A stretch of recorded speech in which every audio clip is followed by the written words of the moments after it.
Okay. I'm sorry about the way that things went in the last one. Something went wrong and I hit the wrong button. And then I also deleted my JoJo Wonder Woman reaction. So I'm going to have to post that again after the live stream. Um, yeah, so that's going to happen. Um, oh God, I'm so annoyed right now because I didn't mean to do that because both of the titles had JoJo on them, and so I deleted the other one, so that one's gone. I'm so upset. So I mean, I guess I lost all the likes and the views from that video. That I mean, I don't think they existed, but I mean, only a few people watched that one, so I don't know. But I made a mistake, and so yeah.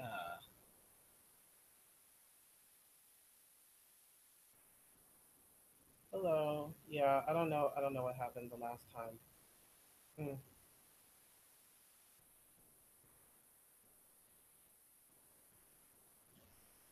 Hey.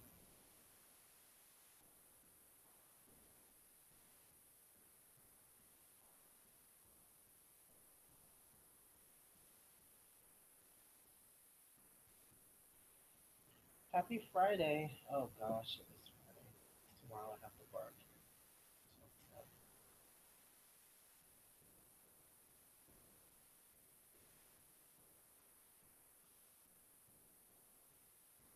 Oh yeah, that's right. It's Hispanic Heritage Month. I forgot. I forget that it starts like halfway into September. I don't know whose idea that was. My day, I mean, it didn't really go anywhere really. I was off today, um, so I basically just did a whole bunch of stuff around the house. That's pretty much it. And yeah, did a little bit of exercise and stuff. So I mean, I didn't really even get out of bed. Like I wanted to start a whole bunch of stuff earlier, but I didn't get out of bed until like 11. I wasn't sleeping. I just procrastinated getting out of the bed. I'm so upset. Like my daggone JoJo video that I just posted a couple of hours ago is now gone because I deleted it like an idiot. Clearly, like I'm not the greatest with tech. So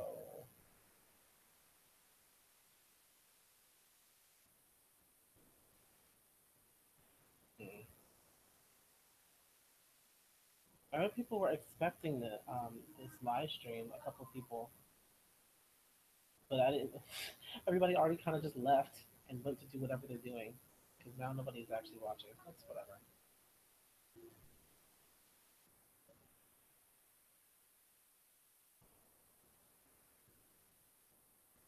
Alright, oh, so okay.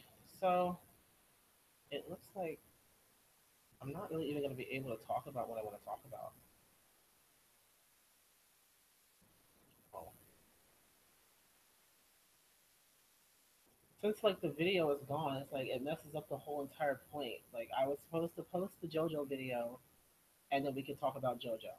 But like I feel like a couple of people who end up coming onto this live stream wouldn't have seen the JoJo video, but probably listen to Wonder Woman, so they know you know.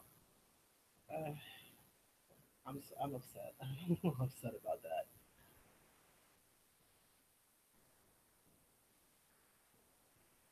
Um,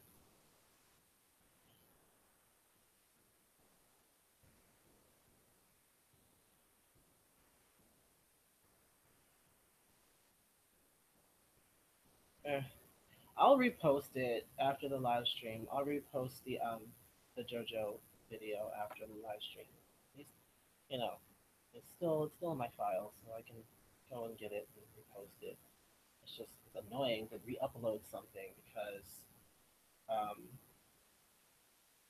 just because like when it first comes out, obviously more people come to see it, and then when you repost it, not everybody goes back. I don't know.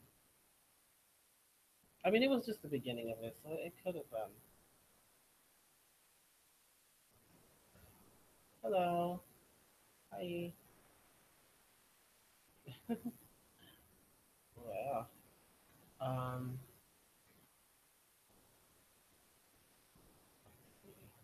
doing this. Okay.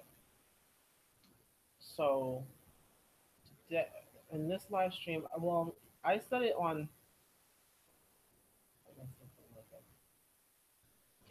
Um,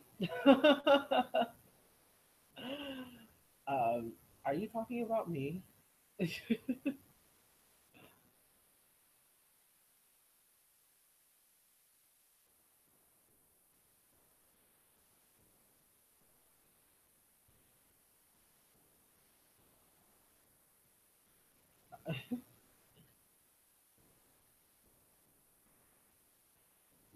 Anyway, so since since I, again posted the JoJo video, I wanted to talk a little bit about JoJo. Um, and in general, artists who have quote unquote fallen off or have lost the momentum that they had, in the past. Artists like JoJo and like even back as far back as like Maya, they've lost a lot of momentum and like they're kind of still in the industry, but they're kind of more quiet. I would say JoJo is not quiet. I would say that she's like the one that I'm talking about, like that's kind of more out in the front more than all the others. But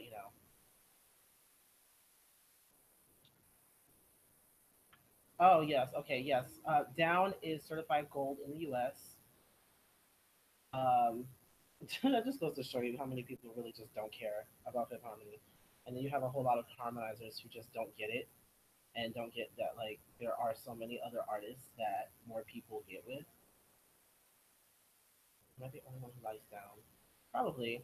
No, I mean we like Down. I feel like we like Down, or at least I like Down, but it's not one of my favorite Fifth Harmony songs.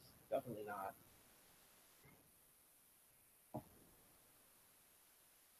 Okay. Every single time I'm doing a live stream, somebody finds one of my K-pop videos and comments on it. It's hilarious.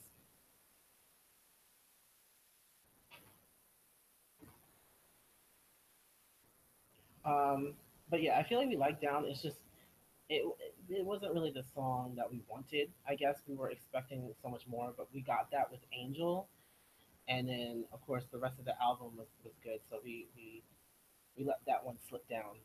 Uh, but anyway, yeah. So we're talking about again artists who have lost momentum. Obviously, the main artist that I think about when talking about that is JoJo, and it's because of the way her career kind of went over the years.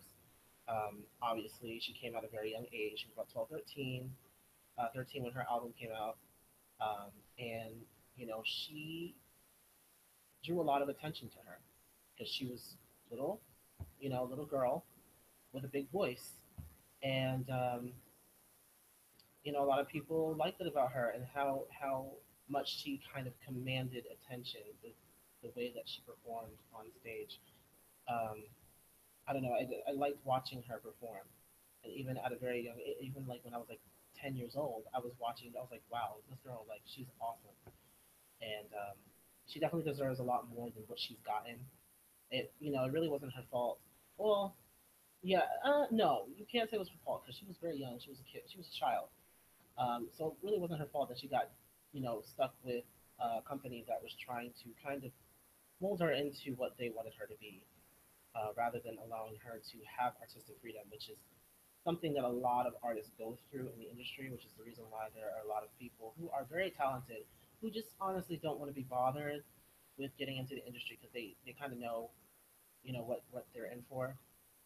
And you have a lot of these companies who try to control their artists and they don't, because they're more worried about money rather than how comfortable the artist is with them. So with JoJo, I feel like even back then she had a lot of creative ideas um, that she wanted to put forward. But Blackground did not allow her to do that. And now, as we speak, JoJo's first two albums are not available for stream or download on any of like the major platforms, Spotify and iTunes. Correct me if I'm wrong, because I don't think that they came back. I'm actually about to look right now because I was looking for Wonder Woman a while back and I didn't find it because it's not on iTunes. But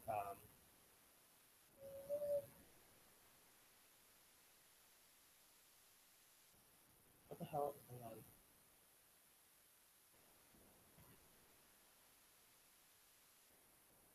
I wish I could have got to see her on 727, but I'm glad that I actually went to see her Mad Love tour. Oh gosh, it was so good.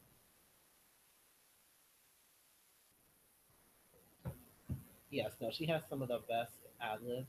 Like I just, and even in that reaction, like okay, I'm looking right now. Yeah, no, none of her old stuff is actually on here.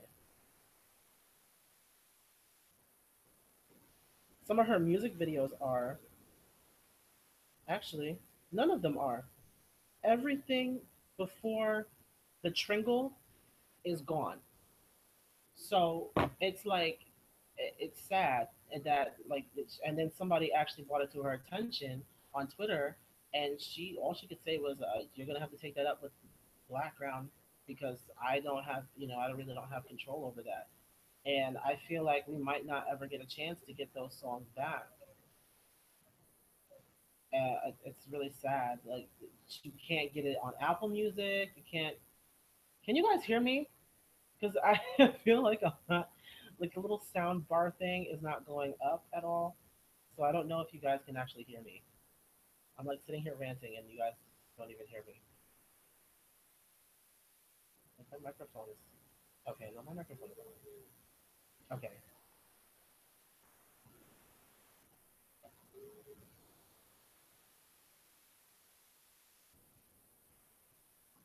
Yeah. So okay, good.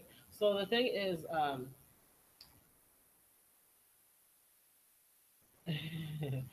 so the thing is, like she went through all of that, and then she spent a good like 6 or 7 years trying to get out of her contract. I think it took a little longer than that too. And then while she was there, she released that single "Disaster," which was a disaster. I mean, the song was good, but like there was no kind of like promotion at all because she wasn't backed by a major label. I think that she had like crossed over and she went to like uh, Interscope or something for a second, and then she ended up where she is now with Atlantic. And they've been treating her well because they saw what a talent she was, and so they took a chance on her, and I'm glad that they did because now we're getting her back. Slowly but surely we're getting her back. Mad Love was an amazing album. I love the entire album. Every song on there, I bop to and I listen to very closely. Um, what are we talking about? Y'all are on here. Oh, here we go. We can't start one daggone live stream without you guys talking about Camila and shading her. You guys are so you guys are a mess.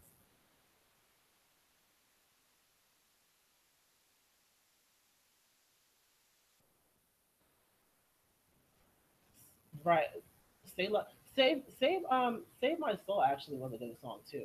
But I will admit, oh, Say Love was so good. I was actually listening to Say Love yesterday, um, in the car. That song is so amazing. Uh,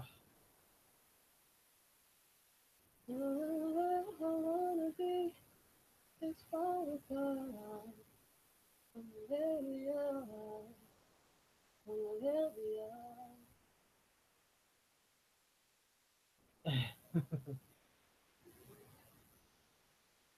Yeah. So yeah, that I mean, and then now we have Bad Love again.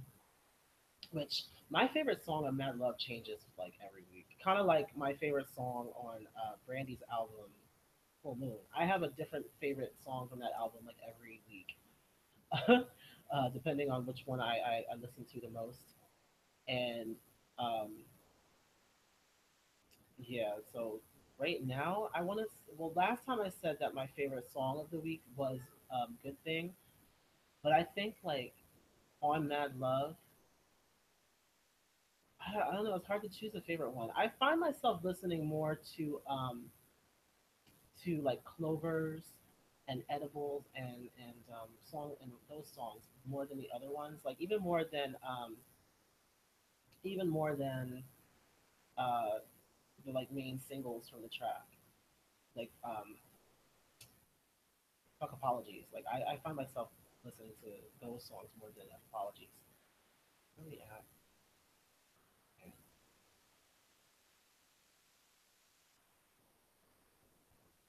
So oh you added me. Okay, I guess I gotta see it now. Do you like 727 or Fifth Harmony better?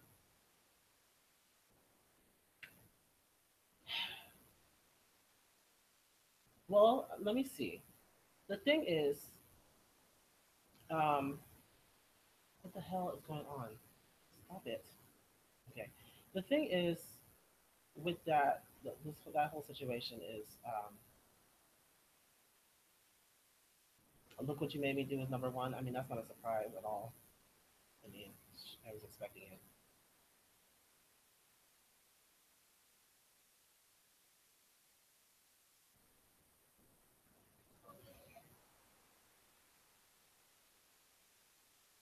Okay, so if you look at like the songs, I'm gonna say like which songs I like the most from each album, and then maybe I would be able to choose.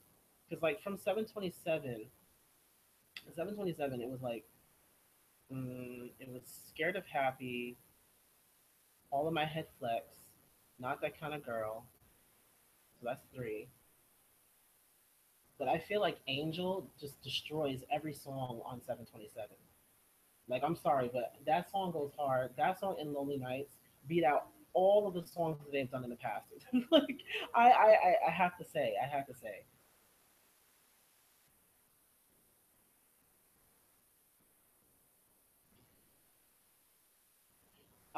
But anyway, back to JoJo. On what? Oh, I do not want to talk. I Light is also really good. I do not want to talk about Taylor Swift. Also, in other news, you guys see Donald Trump on the news talking mess, talking about how he's still going to build a wall. I'm like, where is that money coming from? Taxpayers? I'm still, anyway, moving on. Hold on.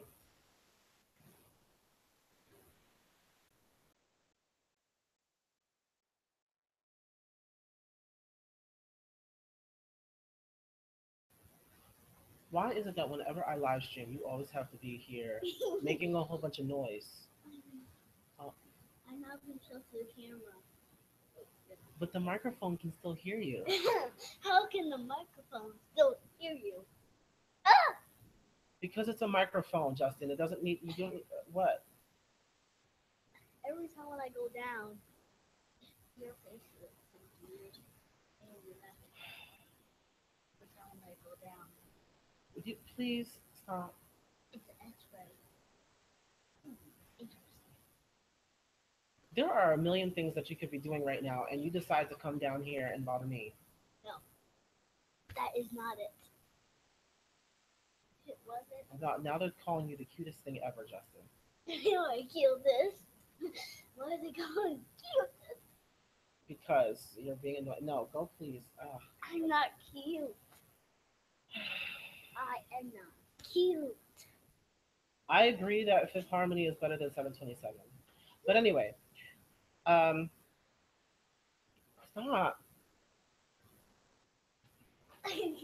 I'm gonna call mommy, and we're gonna yeah. Um, so talking about JoJo and like artists who have fallen off. What artists do you think? I can't have peace.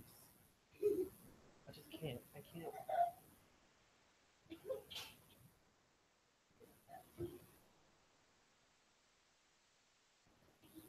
This is going to be another 2 hour live stream because I just can't get out what I want to say.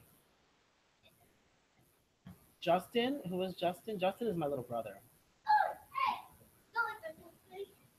No, seriously, I need for you to stop.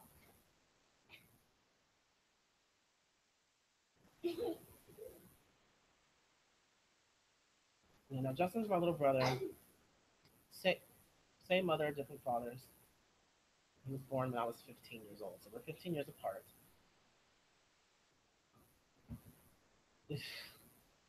um,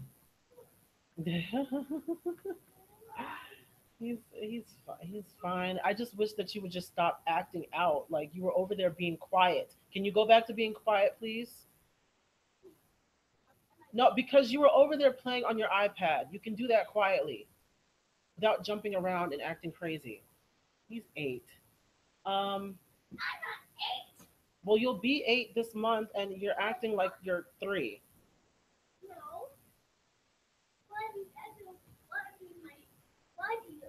Why did my Give me mother a second. send you Polish?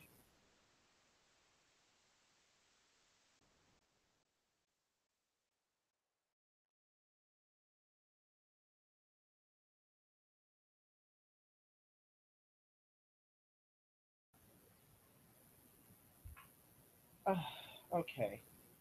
All right. I'm sorry, guys. I'm back. I had to, because he knows that when I start recording, like, he that.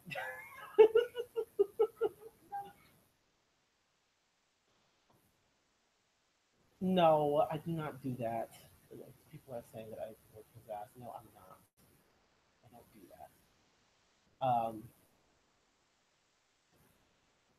that. But I did like almost get my mother on the phone, so that scares him. Anyway, where? No, no, no! Stop it! Stop it! Stop it! He's still here. He's just being quiet now. So, as we talked about JoJo, there are other artists who I feel have lost momentum. Who, in your opinion, they've had to have been around for a while? Like they can't have just come out like last year or this year or like in the last 2 or 3 years. Um, but who do you think has lost momentum? Y'all are crazy. Stop it.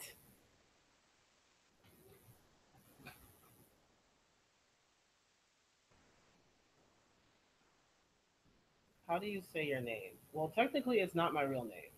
Okay, but you do say it Tilsad Mursal.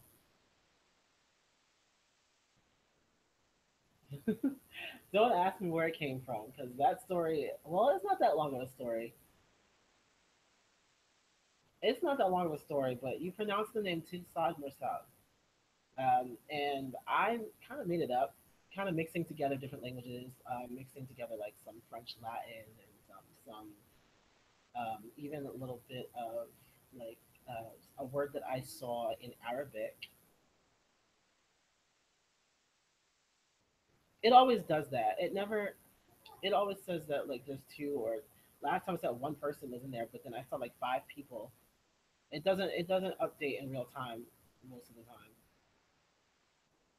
Um, but yeah, how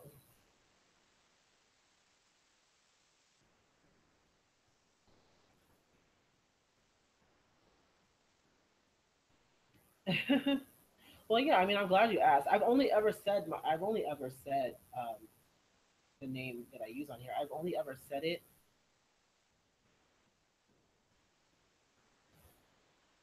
I've only ever said it like in like 2 or 3 videos. So I guess like a lot of people probably want to know how you say, how you say the name. It's Tilsad Versal. It's literally the way that it looks. Um,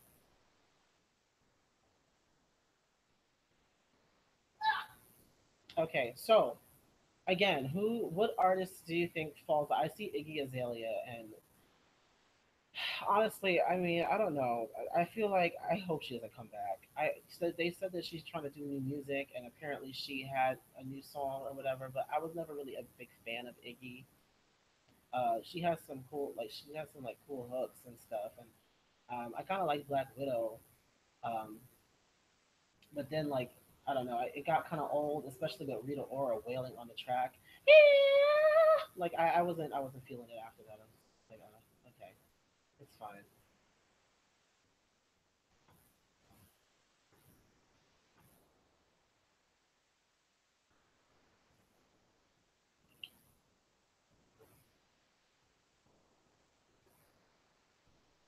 Jesse J. Jesse J. Um.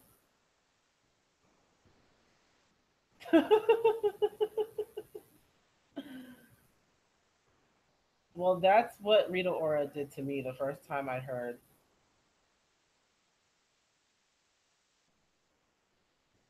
The first time I heard Black Widow, that's exactly how I felt. Lozelle. Okay, yes. A. Marie is definitely somebody who has fallen off, and I actually just watched a video about A. Marie where her career started to plummet. Um,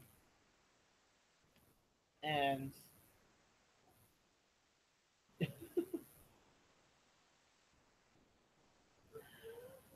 um, I think it was by, I don't know if you guys know the Impressive. I think it's called Impressive, but it's spelled like Empress, but it's called Impressive, and it's like she's like a commentator, and she does a lot of like celebrity gossip news and stuff. And she sometimes makes videos about like certain celebrities and kind of where their career stands at this very moment. And she did one for A. Marie. I think that was who did it, and and it was interesting to see a lot of the things that was touched on in that video. I had no, and I thought about it too. That there were a lot of artists who were using A. Marie's style that she kind of, kind of adapted. Obviously, it wasn't like it was influenced by other styles previously, but she is the one that kind of went a little bit into, um, she went into the R&B world with it, you know, and so uh, it was interesting to see how other artists kind of borrowed from that. I mean, if you listen to Beyonce's Freakum Dress, it sounds just like one thing in a lot of ways, and the way that the drum beats are, the instruments that are used, and everything. You can literally sing one thing to Freakum Dress. Um, but even though Freakum Dress came out before One Thing, Amory already had that style before everybody else, and of course, Crazy in Love. So, like the people, the producer that Amory worked with went to go work with Beyonce on a couple of those songs, and other artists with those songs that they did. That was the reason why they sound alike. Definitely somebody who fell off a little bit, and it's always like a big thing where when an artist who is a little bit lesser known claims that another bigger artist has kind of ripped off their style. I mean, look at who else it's happened to. Recently, we had somebody point out something. Oh my God, I can't remember who it was now. Oh God, it was BB Rexa. BB Rexa pointed out that who was the person that sang that song that her vocals were on.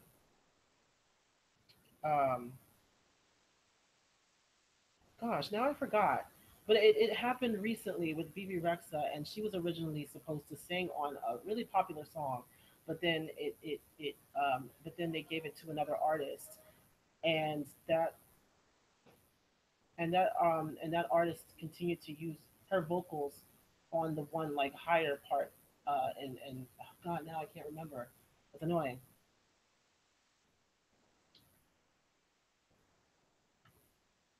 But another artist that it's also happened with is Carrie Hilson. And I hate to bring her up because a lot of people be going in on Carrie Hilson, but I just listened to Energy yesterday, and I have to say that that song did not get the track. Like it did not get what it deserved. Like that song was actually very good.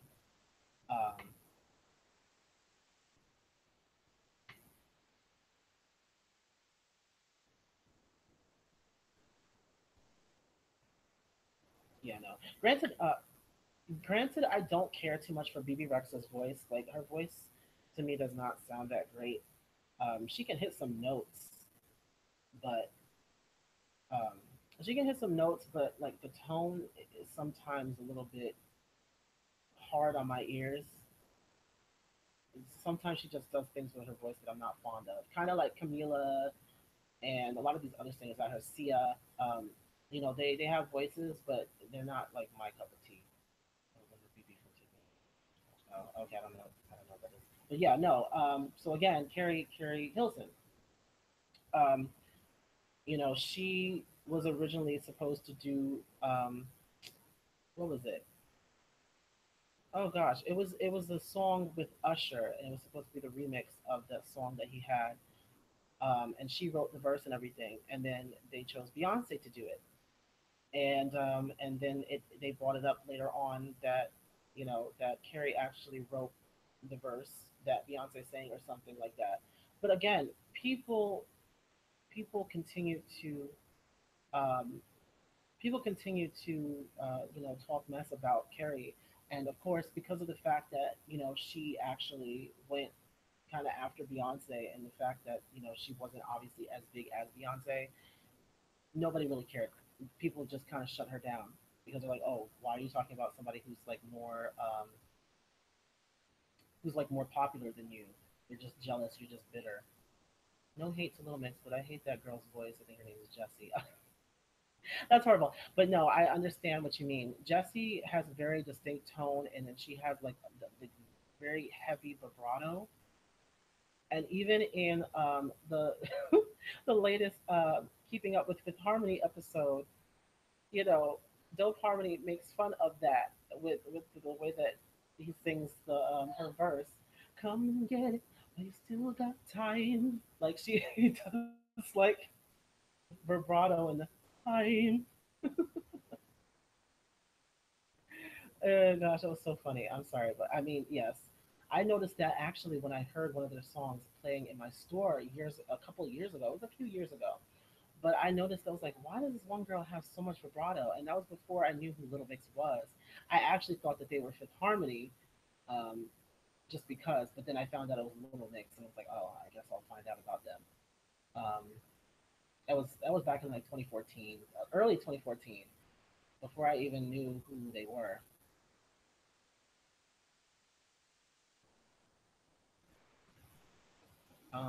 Camila is just so sensitive on Kit. I know they take so much offense, but they don't really get the fact that the Keeping Up with Fifth Harmony is so objective. Like everybody, first of all, everybody who was on that show is kind of at the same level, except for maybe Taylor Swift, um, as far as like popularity and stuff. But everybody is kind of like on this even playing field, and they're all just going off on each other's like mishaps, which each of the people mentioned in the show have like mishaps, a lot of them, and it's really sad that people take so much offense to anything that's said. Like nobody is safe. Nobody is safe. Like they go in on everybody who comes on there.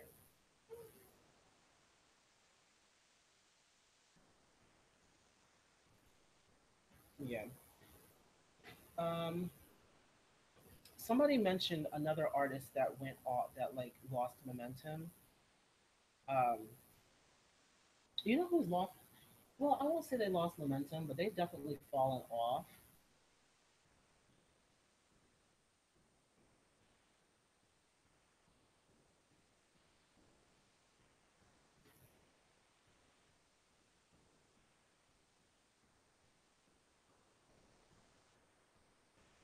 I mean, you guys bring up Camila a lot for not liking it. I don't talk about Camila.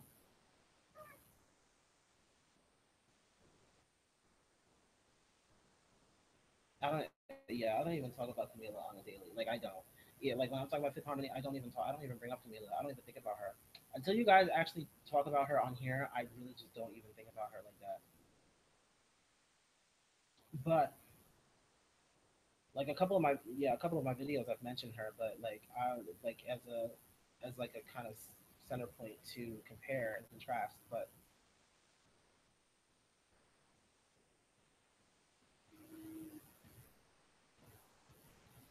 you guys have to realize the fact that it's different when you have to actually sing an entire song by yourself. And that's the reason why a lot of groups, like a lot of the members that come out of groups, can't hold it on their own because, they're not used to singing it. Like once you get into a certain routine, you're kind of stuck in that routine. Granted, she had like the most amount of parts out of all of the members in the group. She still never had to sing the entire song by herself. And so now we are actually seeing the potential of what she could have done if she had made it all the way through as a solo artist. And a lot of us are not impressed, just saying. It's difficult. I feel like it would be difficult for the other girls too to kind of hold it out on their own, being used to being in a group so long. I'm thinking now. Um, oh gosh, I'm like thinking. I'm thinking about groups that members have gone solo and haven't really done that well solo. But again, it would be different if it was like a Destiny's Child. Like that's the reason why Beyonce was always good as a like was always going to be good as a solo artist because she pretty much was a solo artist in Destiny's Child. Like she was a part of a group, but she sang majority of the time. So that's the reason why she held her own. Kelly kind of struggled in the beginning because she didn't sing that much. She only sang a lot more with DC3. But when DC was like four members, she didn't get a lot of like a lot of chances to get solos and stuff. So like think about that. Think about that.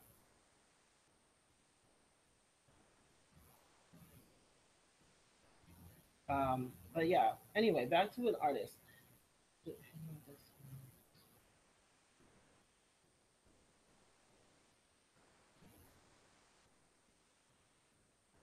Kelly is someone who also kind of lost momentum in my like she okay. The thing is with Kelly Rowland is she is amazing. She is actually an amazing performer. But again, always in the shadow of Beyonce. Um, yes, I think Michelle doing.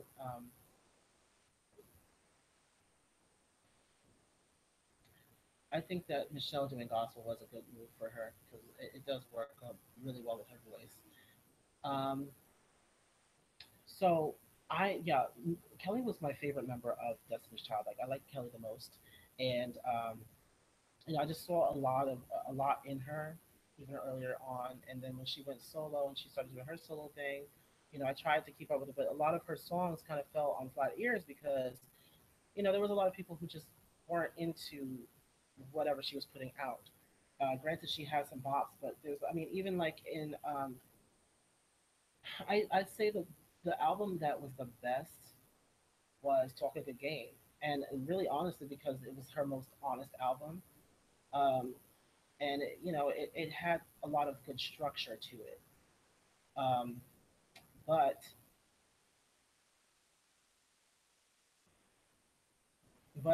it is what it is, and I did like her as EDM Kelly too. I feel like Kelly would have definitely done really well if she stayed in EDM. A lot of people are like, oh, she's better in R&B, which yes, her vocals do shine in R&B, but she actually had good vocals on her EDM album. Um, uh, it seems like if you aren't white, you're going to flop easier. 803 God says. I mean, it's hard out here for us. It's really hard out here. Like, and people don't really get it. Like, you see, a lot of a lot of black people, coming up now, but uh, think about how long it took them to get there. And it's always said that black people have to work twice as hard to get half as far. Do you think Little Mix will break up anytime soon? No. What kind of a question is that? What kind of a question is that? I don't think that Little Mix is breaking up anytime soon. No, I do not, because they, again, I said this in the last live stream. I think I said it in the last live stream. Little Mix is a group that works. Little Mix is a group that was meant to be a group, even though they were manufactured. They are a group that was meant to be a group. They just work really well together, and you can tell the way that they work together on stage and their songs and stuff. The way that they can just kind of feed off of one another when they're doing when they're doing like their performances. They just work together. It's harder for us black people. It's not fair. That's true. It's true. It's not fair, but again, it is what it is. Um, so yeah, you know who's falling off. What's her name? Sierra. I mean, musically, like obviously she's been in the media, obviously because she's dating Russell Wilson, and I mean dating. She's married to Russell Wilson, and they now have a child together. Um, so that kind of helped her to kind of stay in the media. It's not like her music was doing much at all. Um, Sierra is a talent, but she's definitely better a dancer than a singer. She's had some good vocal moments, but for the most part, her vocals were kind of, you know, they weren't very consistent. Yeah, no, she's not very consistent vocally, but you will get a great 8 count from her. Yeah, you'll always get a good 8 count, a nice little 8 count from her, and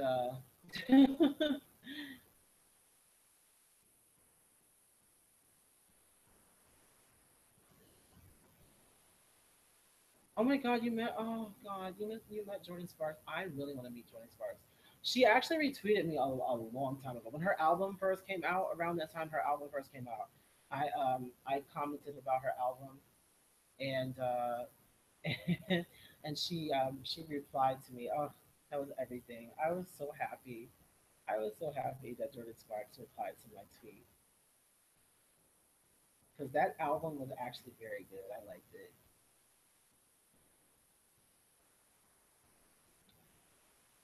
Said, baby, oh, stay on the page, cause that's my favorite. Zendaya. Zendaya is someone else who needs to come out with some music because I saw her on. Remember when she performed with Mario on Greatest Hits? Oh, and then she did "Let Me Love You" with him. Oh my God, that was a good performance. That was such a great performance. I wanted to do a reaction to it, but I ended up just watching it. But we need music from Zendaya because first album. It was pretty cool, and it was young. Obviously, she was younger. I really want to see what she would do with it now, and like she's had a couple of singles since then. Like she had a song with she had a song with Chris Brown, I think, um, and then she also worked with a few other people, and she also was a feature on a couple of tracks. But I have yet to actually see her um, look at Ciara's sales versus Beyonce's sales. You can't compare anybody's sales really to Beyonce's sales unless it's Adele, which I honestly don't want to talk about Adele, so let's not do that because I don't want to be shady. Kaylani's album is one of the best I've heard. I actually haven't heard the entire album. I've only heard a few songs from it. But yes, I actually did like the song that she had with Chris Brown, Zendaya. But again, Zendaya is somebody who is again another triple threat. She can sing, act, and dance, and a lot of you don't get that a lot. You don't get people who are actually good actors who can actually really sing and dance. It's rare. It's rare that you get it in Hollywood right now. Like they're always stronger at one thing than the other, but you know, she actually um, balances out well. Kind of like Kiki Palmer. She's equally talented in all of those. But again, when you are a triple threat, sometimes it doesn't come off that way. Like you always have to kind of be categorized in the industry, and that's like the biggest issue. Because me, like I love to sing, obviously, but I also like acting, and I've done like so many different acting projects. Like I've been in musicals and plays and stuff. But I mean, I feel like I would have to, gravitate towards one more than the other. Like look at the cast of Glee. Like half of them really haven't gone on to do anything else. I mean, Sebastian is now Barry Allen. Grant, and my girl who played Marley is Supergirl. I'm like naming all the superheroes, but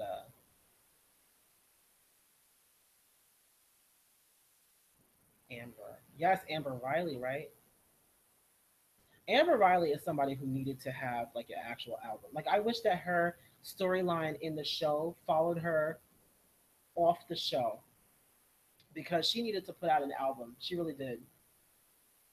Okay, I'm gonna drink some of my purple drink.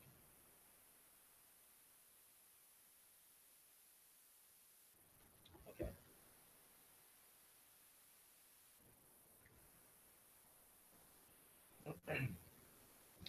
Oh yeah, Corey Monteith. A lot of people. Oh gosh, here we go. As soon as you mentioned Glee, everybody. Yes. I'm gonna be honest though. I wasn't the biggest Glee fan. I literally only watched it for Mercedes and Santana. Like that's all I really. I didn't like any of the other characters. Really, I did not. I didn't care too much. Like Sue. Sue. So she was funny.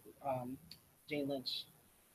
She was hilarious in that show. I just like how she just always tried to like mess them up. Um,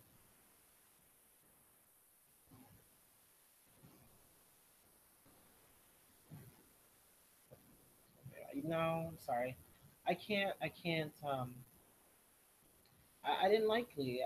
I guess because of the fact that, and this is the thing, me being in a whole bunch of musicals all the time, in school and stuff, and growing up, and always being around music, I just I never cared too much for musical shows. So like shows like Glee and even like Shake It Up on Disney and any kind of like movie musical, like a musical movie that came on, I never really cared too much for.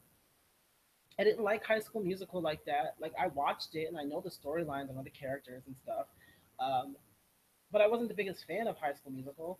Like when it comes on now, I don't watch it. Like it's different with like the Cheetah Girls because at least in the first Cheetah Girls movie, they didn't just sing randomly in random places. There was always a reason why they sang, um, and like they were singing like for the practice rehearsal for the audition. The ending scene, I mean, that was like a spur of the moment thing, which was okay. But then the second movie, they started going into that usual musical theme where they would just break out into song in any situation and just like randomly break into song, and I'm just like, oh, here we go again. But that's the reason why, like, I never really cared too much for musically themed movies because of the fact that I do music every single day, and it's just annoying to see them just do that. I don't know. Lemonade Mouth, yes, I actually like Lemonade now. What's her name? The Indian girl. I forgot what her name is, but she went on to be in the Power Rangers. She was the Pink Ranger. She was Kimberly. So that was cool. I'm glad that she's still getting work. Um, Bridget Mendler apparently released a song that everybody's listening to. I gotta go listen to that song. I wasn't the biggest fan of Bridget Mendler, but she did have a voice, and I did like the song that she did. She sampled "Ready or Not." Ready or not, here I come.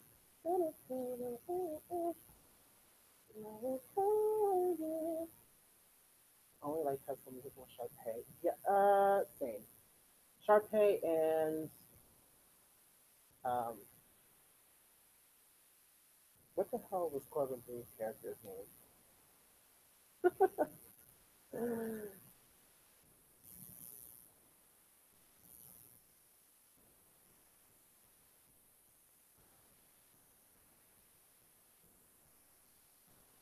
How many people are actually on here? Because it seems like there's more than just three people.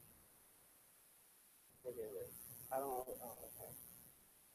Sabrina Carpenter. The only Disney singer I would listen to. No.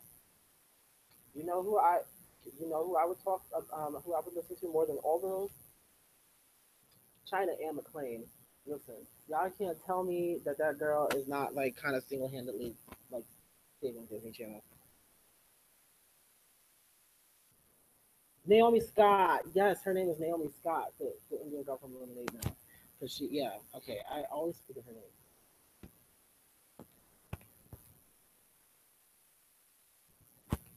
China, listen, and China, and they had the daggone. Why wasn't she in the first Descendants movie? Because her and Descendants 2 is the reason why that album charted. That soundtrack actually charted.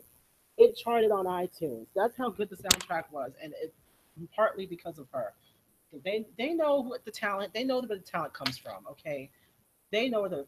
Oh God, what's my name song? That song goes hard. Like I was blown away. I was blown away from her being in that movie. I was just like, yes, the McLean sisters. I love them. Like Lauren, is it Lauren or is it Sierra? No, it's Sierra. Sierra is on Empire. Oh gosh, I loved her being on that show. I hope they don't get rid of her anytime soon. I really hope that they don't get rid of her because she's like a side character, recurring character. So she doesn't have like a mainstay. Um, but I feel like she's gonna be kind of pivotal to the next season. And honestly, I'm only watching it for her and a couple of other people on the show because I honestly don't care too much for Empire anymore. Um,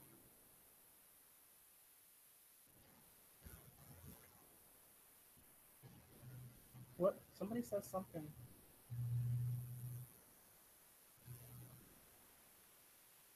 Oh, the movie that they wait, hold on. The movie they were in when they were little was much. Daddy's Little Girls. That was a Tyler Perry movie. The movie that all three of them were in. Yeah. Um,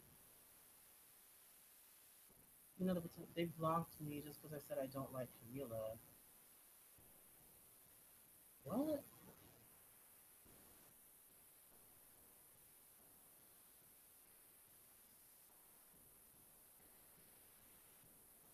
the hell? I'm trying to like. Oh God, it's hard to like. Shoot. Can I like scroll up? Oh, I can scroll up. Okay. I'm sorry, because somebody posted something that I wanted. It was like a long ass paragraph. Come on, y'all. I can't. They blocked me just because I said I don't like Camila. I like you because you don't judge me on my opinion and you're always real. Oh, thank you. But the potential block you, they seem like pretty cool though. I don't know why they would block you because you said you don't like Camila. I didn't even know that they like Camila. Huh? You can't comment on any of their live stream. Oh wow. Okay. I would never. Why does Camila have so many black stands? I don't know. I don't know. I don't know. I didn't know that actually. I didn't know that she had so many black stands. Um, I definitely wouldn't. Oh, they're subscribed to my channel, so I mean, hey, I mean, I keep it 100, and I hope everybody else does too. I just don't like it when people disrespect, agree, but don't try to come for my throat. Don't be like, oh, you're fat, ugly, and all the other crap they try to spit at me. Um, but yeah, I'm all right with anybody disagreeing with me. Like somebody disagreed with me on my video for Fifth Harmony on James Corden. I forget who the user was, but you'll see because I actually replied to them, and they disagreed with what I said about Lauren and needing a little bit more of Lauren, and I was all right with it, And then I watched it over, and I'm like, you know what? That is Lauren's thing. Lauren is um, she's always going to be the more cool and collected member of the group. That's just her personality. She's a lot more chill than the others are as far as when they perform and stuff. But I saw it was fine. Stop, y'all are shading them. That is horrible. They could be in this daggone live stream right now because they were on my last one.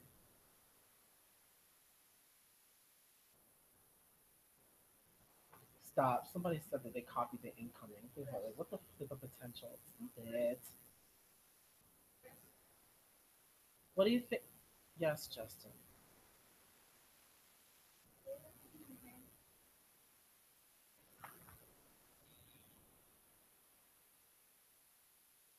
See, now you're gonna have to wait until the end of the live stream because I asked you first of all if you were hungry. You can't have dessert without eating dinner.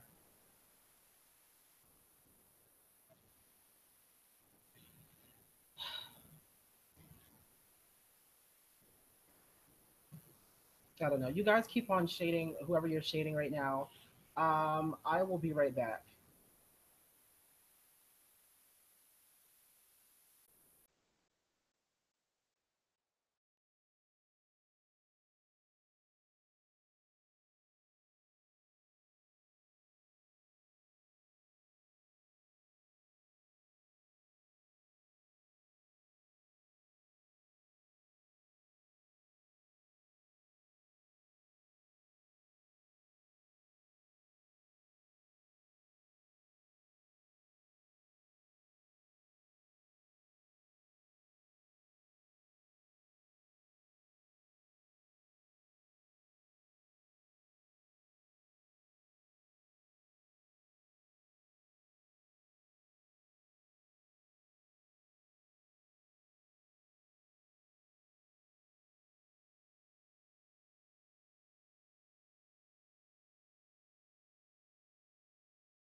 Okay, I'm back. Hey guys.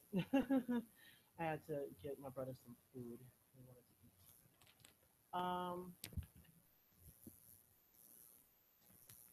So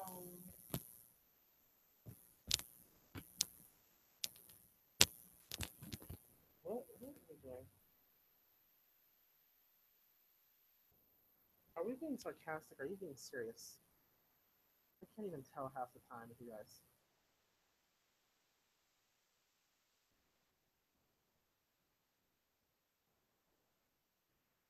Um,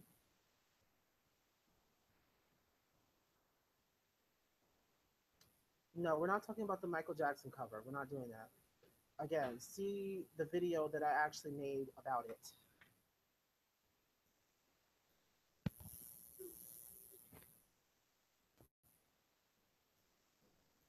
It was disrespectful. Stop, y'all. Oh, that's what's going on. You guys are acting like realizers. Oh, okay. I'm sorry. I missed. It's funny how this is my live stream and you guys are pretty much controlling where it goes.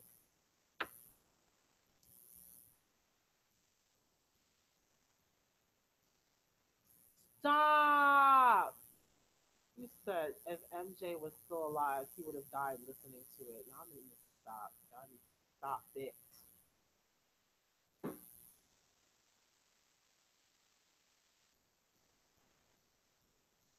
Um, that's the problem is people don't really want to hear the truth.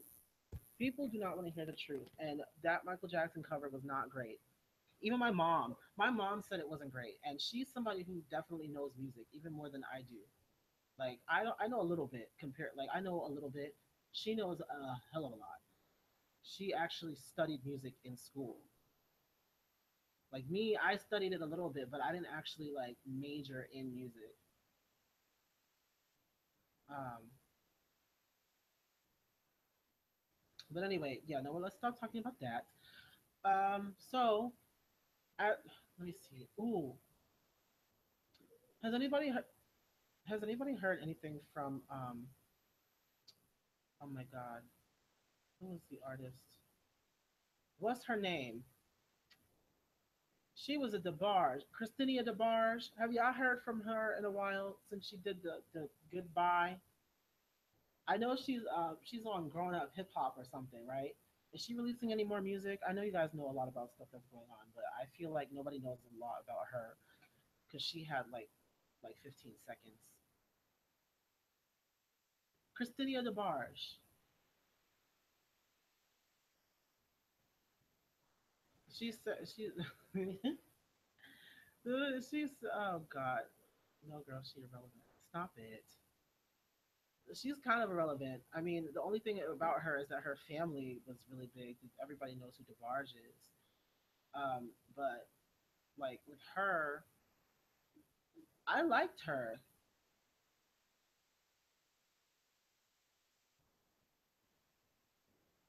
It was her first time performing alone. No, it was not. Okay, going back real quick to the Camila thing, and somebody said that it was her first time performing alone. Do they not realize the fact that every single one of the Fifth Harmony girls was a solo artist before they went on X Factor? Before and then they all auditioned as solo artists and they all made it to like a couple of weeks in. So they had all been singing by themselves before they became Fifth Harmony. Miss me with that. Honestly, yes, they have gotten used to singing as a group, but don't sit here and say that you can't sing a whole like you can't sing a song by yourself like you've never sang by yourself before. But anyway, um, you guys know that the song that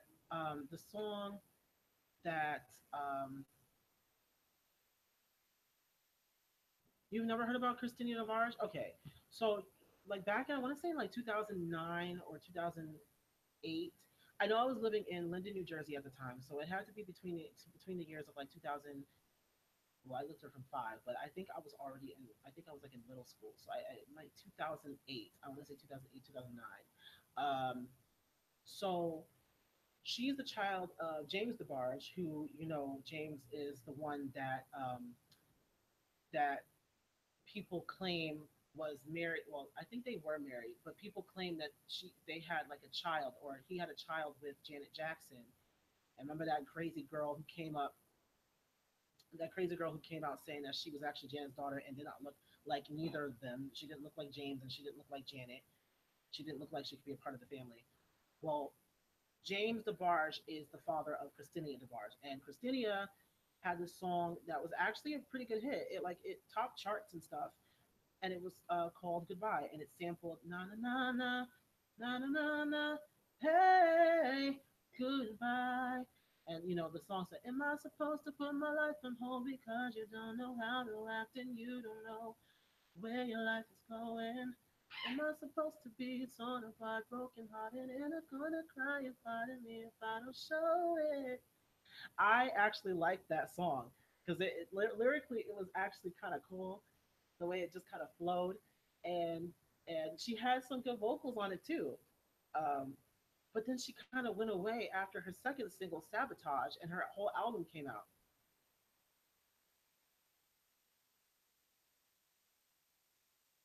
Yes, that was her, the one who sang the goodbye song. Yeah, I mean, she's an artist that definitely has fallen off. You know, the fact that she had to turn to reality television is a little bit ridiculous. But hey, it is what it is.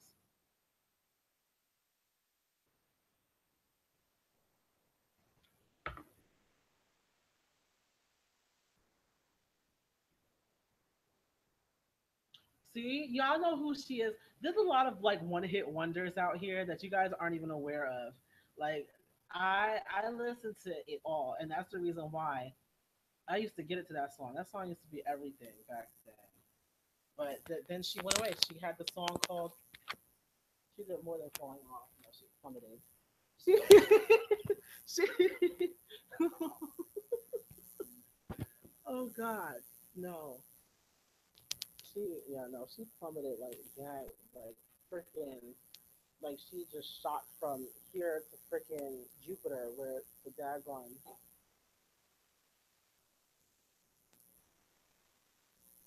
Um, what the hell? Oh yeah, Keisha Cole was everything. Except for that one song, and y'all know what song I'm talking about. The one that's annoying as all hell.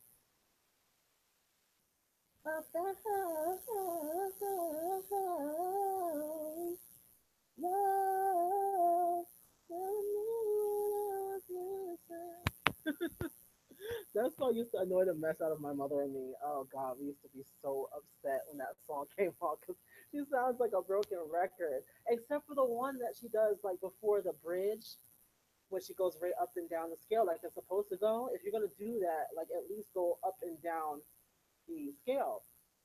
Don't be sitting up there cutting it off. Ah, ah, ah, ah. Like, like it's easier if you do that, honestly. Um, my actually my one of my best friends, George. He is the one that I told you about in one of my videos. I was talking about his blog, and he has a blog called oh gosh, The World According to George. I think it's funny. But he is actually like the biggest Keisha fan. He like keeps up with everything that she does and everything. I'm just like that one. Y'all know the one Keisha Cole song. What's it called? She came out with it a couple years ago, and it's called Rick James. Who's another new? This can do it better. That song is so stupid. I'm sorry to say, I did not like that song. Talk about some smack a bitch like Rick James. I'm like, what are you talking about? Keisha is able to carry a tune. She can carry a tune. Sometimes though, and I've seen a lot of Keisha's performances, especially ones from the past, seem like she's that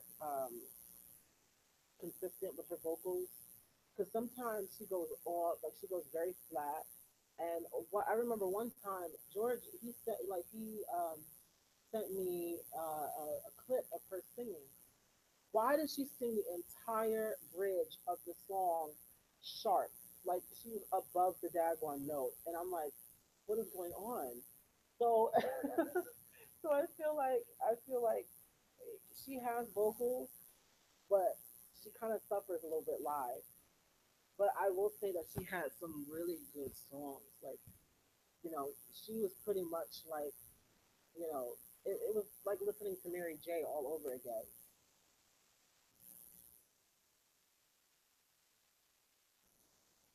Um, wait, who was it that we were, who's like, looking at this thing now? Cardi B. We're talking about artists who have fallen off. We're not talking about artists that are on the rise. So no Kaylani, no SZA, because they're fine. Nicki is an okay singer.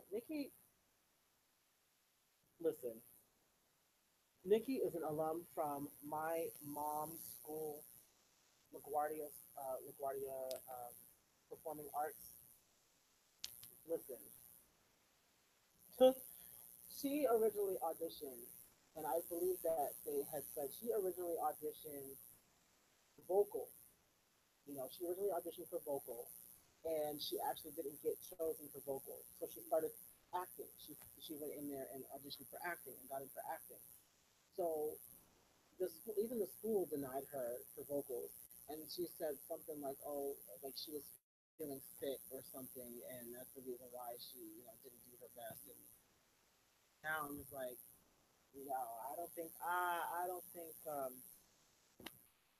that that school was taking you, even if you weren't sick. But it is what it is. I'm not gonna be, she's definitely did her thing though over the years. But again, I don't like when she sings and raps. Well, what do you like that she does? Please stop.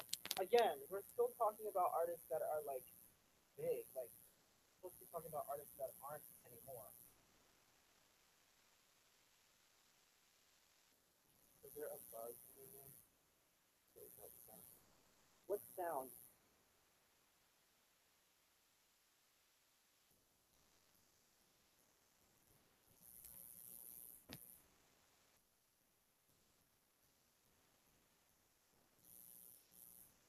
Oh boy, here we go.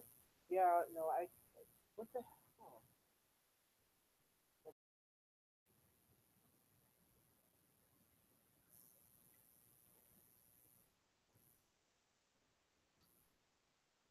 That's bad. Is my mic like just like the? Oh god, what the hell? I noticed that before that there was something wrong with the microphone. This doesn't make any sense. This is what happens.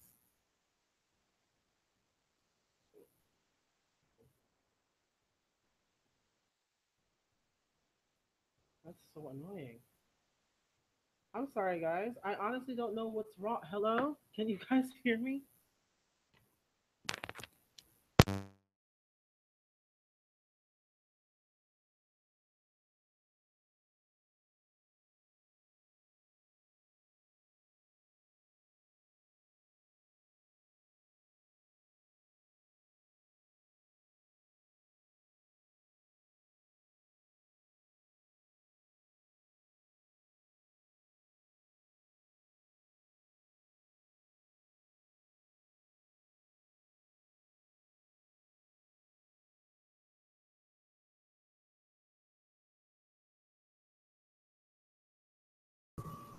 Oh god. Okay, can you hear me now?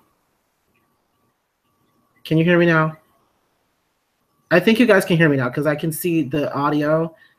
The audio is actually going up now. This is so no, I actually muted it for a second and then restarted it so that I can change to the other mic because what it was doing was it was going into the Bluetooth on my laptop. So it was yeah, so here we go. Okay. Sorry guys. I'm probably gonna end up deleting this live stream because it probably was distorted the entire time. Yeah.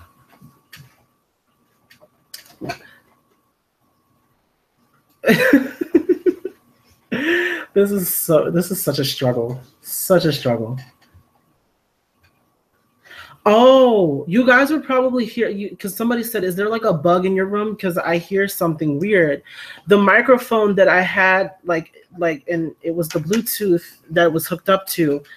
Um, it was sitting near the fan, so you guys were probably hearing the fan. I'm done. I think I'm gonna close it out now. Like I'm gonna sip this juice and I'm just gonna go.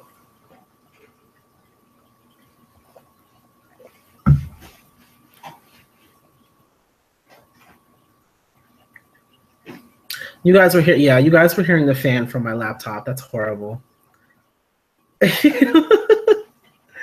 We'll get there. We'll get there. We're getting there. We're getting somewhere. I don't know where we're going, but we're getting somewhere. Um. Oh God, this thing is not okay.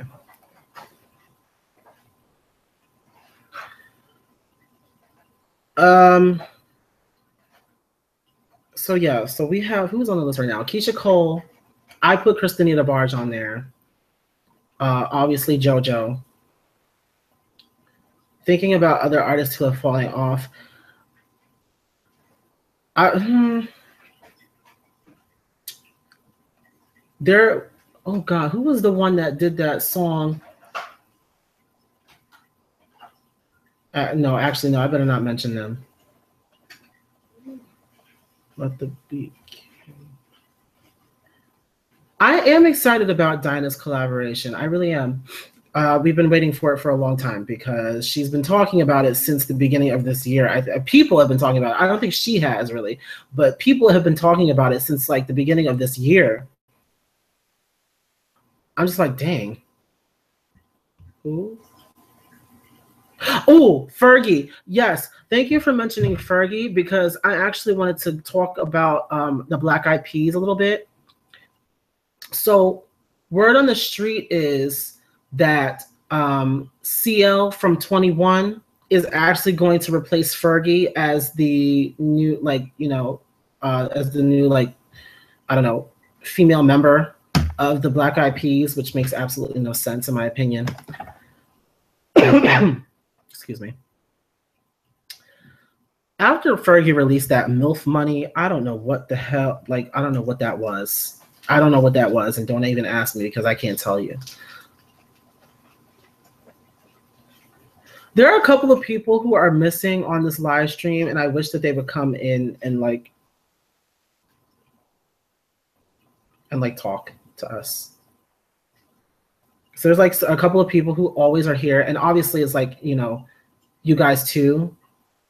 But there's like a few other people that I'm also missing.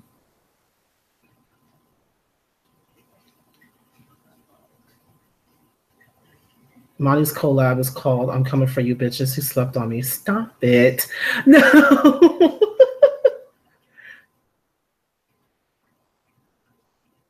Look, even what's his name?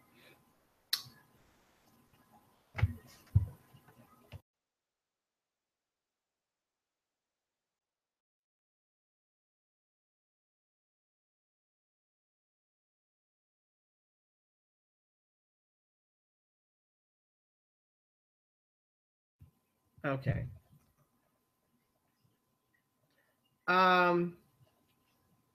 Fergie's such a model. I mean, hey, but isn't she married to what's his name, Josh Duhamel? What is he doing? Because like the two of them look like the struggling couple of Hollywood. Because neither one of them is really getting work. Like I haven't seen Josh Duhamel in anything lately. And they literally just like they had a child, and now she's supposedly a MILF. I'm like, okay, I guess. And not anymore. Oh, I know. What's his name? Oh my God. What the hell? What is his name? I'm so upset right now because now I have to look it up.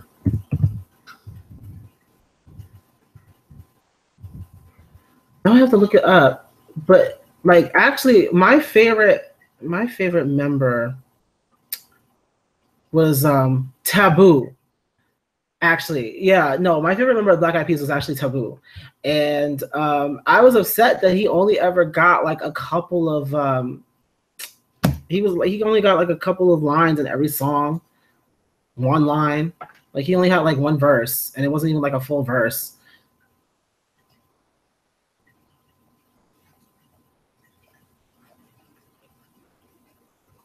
Fergie is releasing a new album this year. I lost her after Fergalicious, which was like the first album. So, I mean, I was like kind of, I was like, okay. I was never really a big fan of Fergie in the beginning. Like, I was never really a big fan. So, she can. But yeah, so CL from 21, and so she's a K-pop artist. And she also made it as like a solo artist. She's gonna be the new member of Black Eyed Peas, and I'm just like, how is that going to actually work? All of the, unless they're planning on getting all new members, and Taboo and Apple the app is not coming back, then what the heck? Like CL is like in her 20s. What are they really gonna do with her? Like what, how?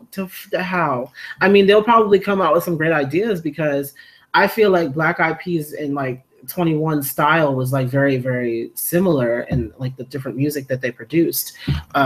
So they would probably work well together on that aspect. But I'm thinking more of like the age difference and what will they really connect on? Like what kind of way will they really connect? Oh well, it is what it is. I don't know if it's completely true, but what is the point of keeping Black Eyed Peas? I don't know. I don't know. They were supposed to be over. Like they were literally supposed to just be done, and they keep on trying to. It's about a money thing, because they know that people are going to come because of the Black Eyed Peas. So why not capitalize on that?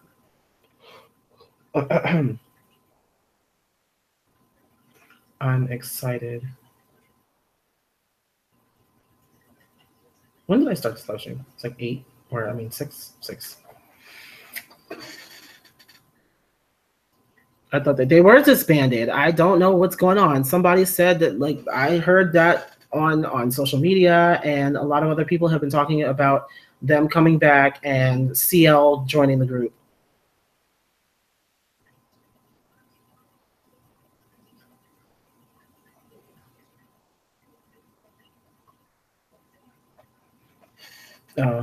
So apparently they took a break. Okay.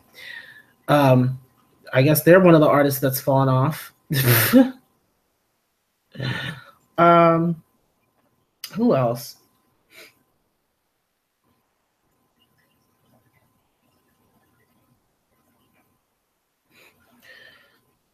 So yeah. Anyway, with a lot of these artists, you see, pretty much the 80s and 90s, and even a little bit before, were like a really, really big Alicia Keys. Nah, man. Tori Kelly did not fall off. Tori Kelly is still kind of growing, and people are learning more about her and stuff. She hasn't fallen off because she really hasn't gotten big yet. I'm talking about people who have actually topped charts and then have like all of a sudden gone away. Tori Kelly she's steady, but she doesn't completely get there. You know what I mean? There's still a lot of people who don't know who Tori Kelly is. Yeah, she's still coming up. We're gonna get her. She's gonna get there because she has too much talent. Like she has more talent in like her left pinky toenail than most of these people have. So she's gonna get there. She's gonna get there. And she's already in. She just has to. She has to have that one hit song that really goes. Because like, other than "Should Have Been Us," I don't really, and "Hollow," I don't really hear any of her other songs on the radio. Although that song she did for "Sing," which it was a Stevie Wonder cover, so she's not really going to get much of a cover. Megan needs a vocal trainer. No, I'm kidding. Y'all can tell I watch Adrian Expression because that's what that's what he calls her. Oh gosh, it's funny. I don't really care for much for Megan Trainor. Ashanti. Now Ashanti she was never really a great singer in my opinion ever until later on. Later on, she became like better. Because I liked the one album she had back in it was like 2008 or 2007 or something. I don't know. But it was definitely better. You could tell she had some vocal lessons and it sounded better when she sang live and stuff. So I was really feeling Ashanti later on. But she definitely did fall off because she had a lot of great um,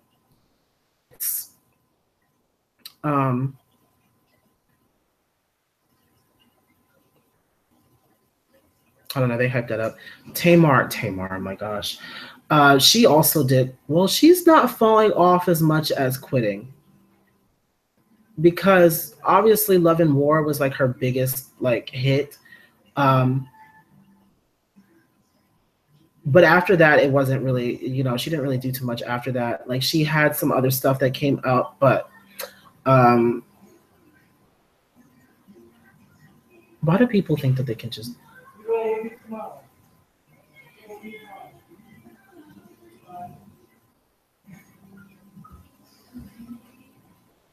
Megan should just stick with Skechers. No, stop it. That's funny because she is on the Skechers commercial. I saw Megan on the Skechers commercial and I was dying because that was hilarious. That was so funny. Um, oh yeah, Ashanti. Ashanti was always on Ja Rule stuff. Ooh, baby.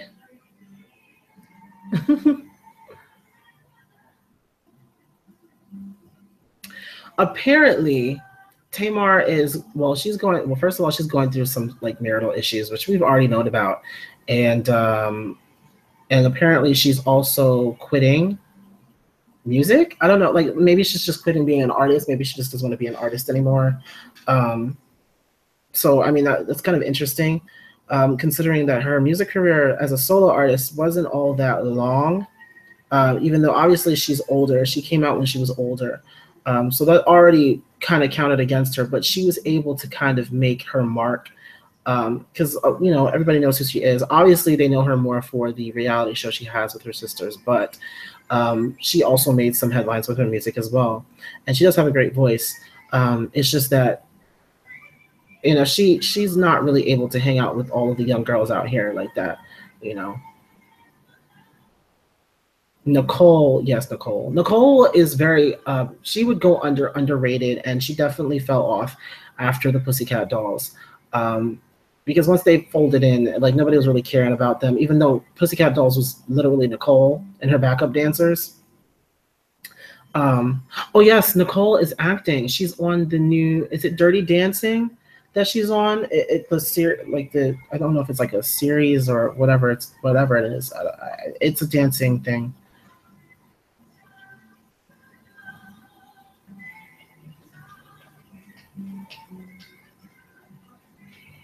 I wish the Pussycat Dolls was a thing. Um, I can do without them now. Oh, okay, it was the movie, the live TV movie, kind of like what they did with Grease Live and stuff. Okay, I get what you said. Okay, Camila got a modeling contract. How? Okay, haven't heard from Jordan Sparks. Me neither.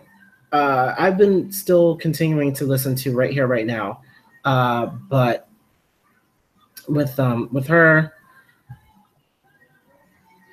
she kind of fell off too, and I think it's because she waited so long to put out like this kind of an album.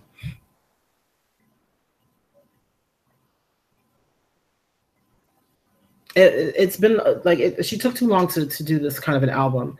I feel like if she would have done Right Here, Right Now, back when she was putting out songs like One Step at a Time and Battlefield and stuff, I feel like it would have had a bigger effect. And of course, she wasn't being because wasn't she was signed to Simon Cowell's label, so that already right there tells you that it is going to be horrible for representation. Like she didn't get anything from that deal at all. Mary J. Blige did not fall off, and I'm tell you why. Because Mary J. Blige is an R&B legend, and it's always how it's going to be. Like she's always going to have a name in the industry just because of who she is and the music that she's put out and what she's brought to the table. You know, um, people are a lot more honest about their inner emotions and everything on their tracks because of the things that Mary J. Blige has done in her music. So she's not somebody that I would say fell off ever. It's just that she's not really producing a lot right now, except for the album that she did about Kendu.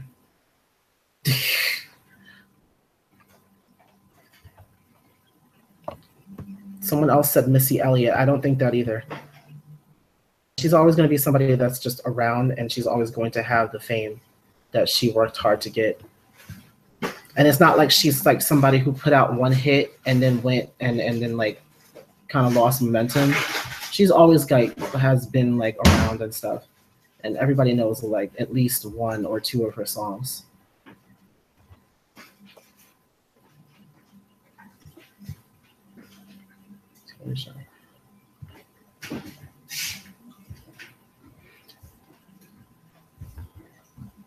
Fantasia, no.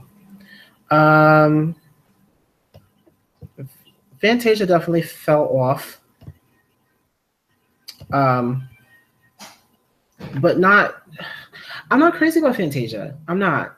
I can do without all the daggone yelling and screaming that she does, like, I don't know, it just gets to be too much. Like, I can see when you're feeling the track or whatever, but when she does it, and it's just always like just and in your face, and I'm just like, it's a little too much.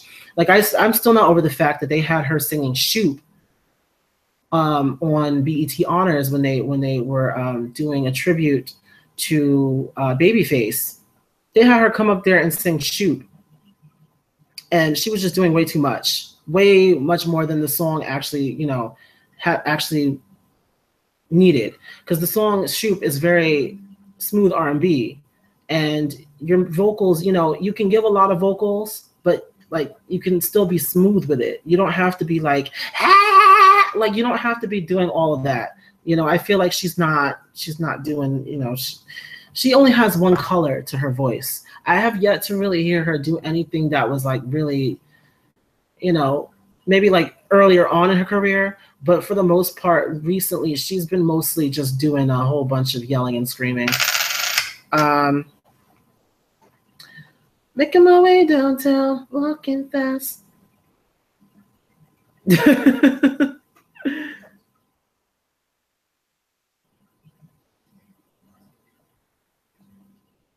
Fantasia and Camila are interchangeable. Stop it.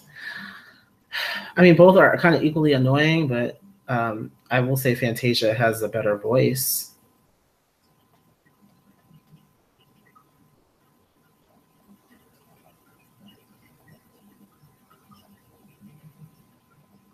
Oh God! Ever since what does she do?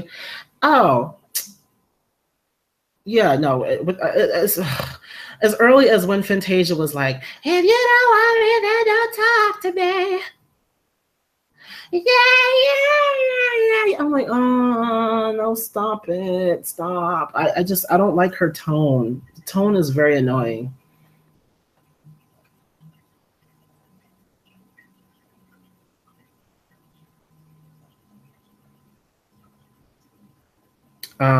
Yeah. So, as we've talked about artists who have fallen off, there's also this kind of, I don't want to say it's a stigma, but I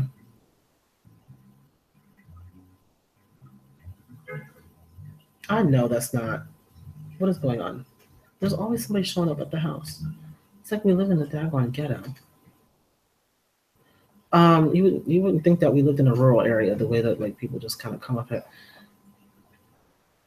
I know that's not my mother because she gets off at 8 o'clock. Anyway, I'm so upset at myself right now. Jasmine Sullivan, yes, Jasmine Sullivan is definitely somebody who's kind of fallen off a little bit. Like, she only kind of makes headlines in the R&B world, like specifically, and it's not even that great. Like, I don't think that any of her singles have really charted for that long, if they charted at all.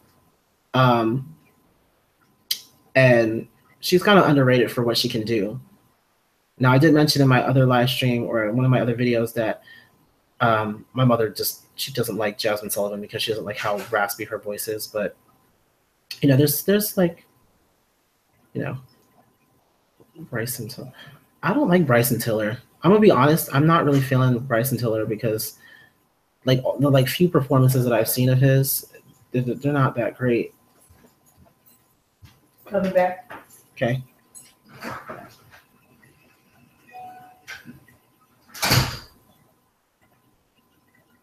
But yes, Jasmine Sullivan. Oh, the song that I really like. I really like the first song that she had over. Oh God, I Need You Bad. Oh, that song was bad. That song was good. Yeah. Okay, I'm leaving. Stop it. Male performances are always boring because nobody is giving like they used to. It's either jumping like for the guys. It's like it's either jumping around or standing still. Don't know what to do. You're jumping around, acting stupid. If you have choreography, you're not doing it right, or you're doing the choreo without singing. Look at Chris Brown doing choreo and not actually singing. doing lip syncing and then throwing out random ad libs that are so out of place. Trey Songz, no vocals at all, and then has the nerve to be out of breath when you're not even hitting any 8 counts. Like, I don't know. That, like, yes, thank you. 803 God is very, very right.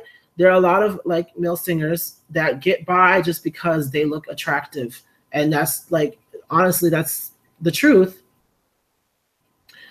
Thank you. Austin Mahone is somebody to me that never should have even had a career because he does not, there's nothing special about the way that he sings or performs that would really bring a lot of people, like, it doesn't make any sense. And that's the reason why my mom keeps on telling me, she's like, you have to hurry up and get your stuff done so that you can get out here.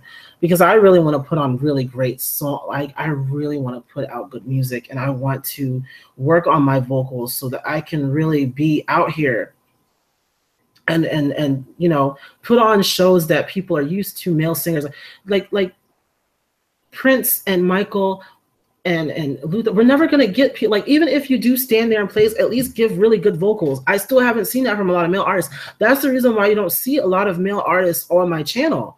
Like, the only male artist that I've really featured on my channel is Chris Brown and then a couple of K-pop artists. And that's because K-pop artists, they know how to put on a good show. The one thing that you can't say, the male K-pop artists know how to put on a good show. They know how to dress. You know, they don't just put on a fitted, you know, a fitted cap and like a wife beater. You know, they actually, you know, they actually take fashion risks. They actually put on like clothes that, you know, it probably start a little bit of controversy here, but no, you're not the only one that doesn't like Jason Derulo. I don't like Jason Derulo either. I don't think anybody really likes Jason Derulo anymore. I mean, especially since he like cheated on my girl Jordan Sparks, but that's neither here nor there. He's nothing special, and that's the reason why parodies called him Usher Brown Jr., because he's literally like a carbon copy of Usher and Chris Brown if they had a child. So ever since Chris Brown hit Riri, I was done. I try to give him a chance afterwards because, like, the music, you know, is the most important to me. But I mean, even his music became kind of repetitive. Usher has become more and more sexual over the years, and I'm just like, you need to calm down, sir. That's the reason why you're going through this issue now with the herpes. I mean, you really need to calm down. It's not all about sex all the time. Usher is an artist I think that has fallen off. He's definitely an artist I think has fallen off because, I mean, come on. What happened to Usher? He fell off?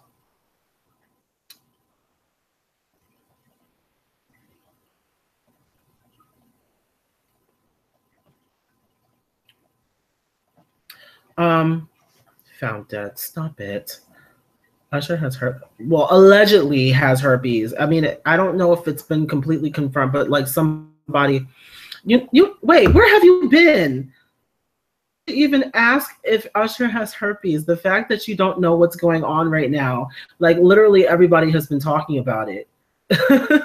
Everyone has been talking about it. This is something that even I know, and I'm not even like present on social media all the time. Even I know about this. Y'all need to go watch some commentators. Go watch Lovely T and Impress It. Like, go watch them, and you'll be able to catch up to what we're doing, because because literally everybody.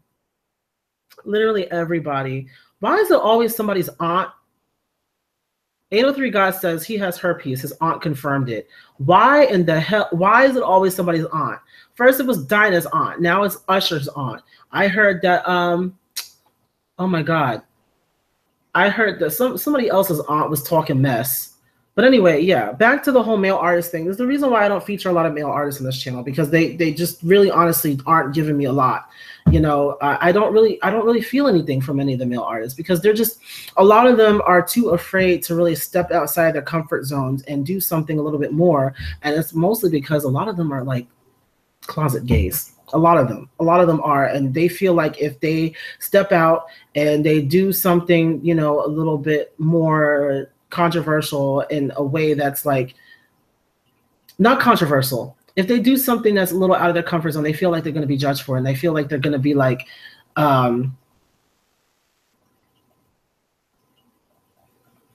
right. I feel like they feel like they're gonna like get like um ridiculed or be made fun of or something. Or a lot of them just are really gosh, I can go on and on about it. But I mean, all in all, there's not a lot of originality with a lot of male artists. You can copy and paste, like it's literally copy and paste. You can copy Chris Brown's career onto every male artist that came after him, pretty much. I think Justin Bieber is gay, to be honest. Makari says, "Stop it." Look, we that's an entirely different video. We can sit here and talk about who we think is actually in the closet, like, but we're not going to do that. Um,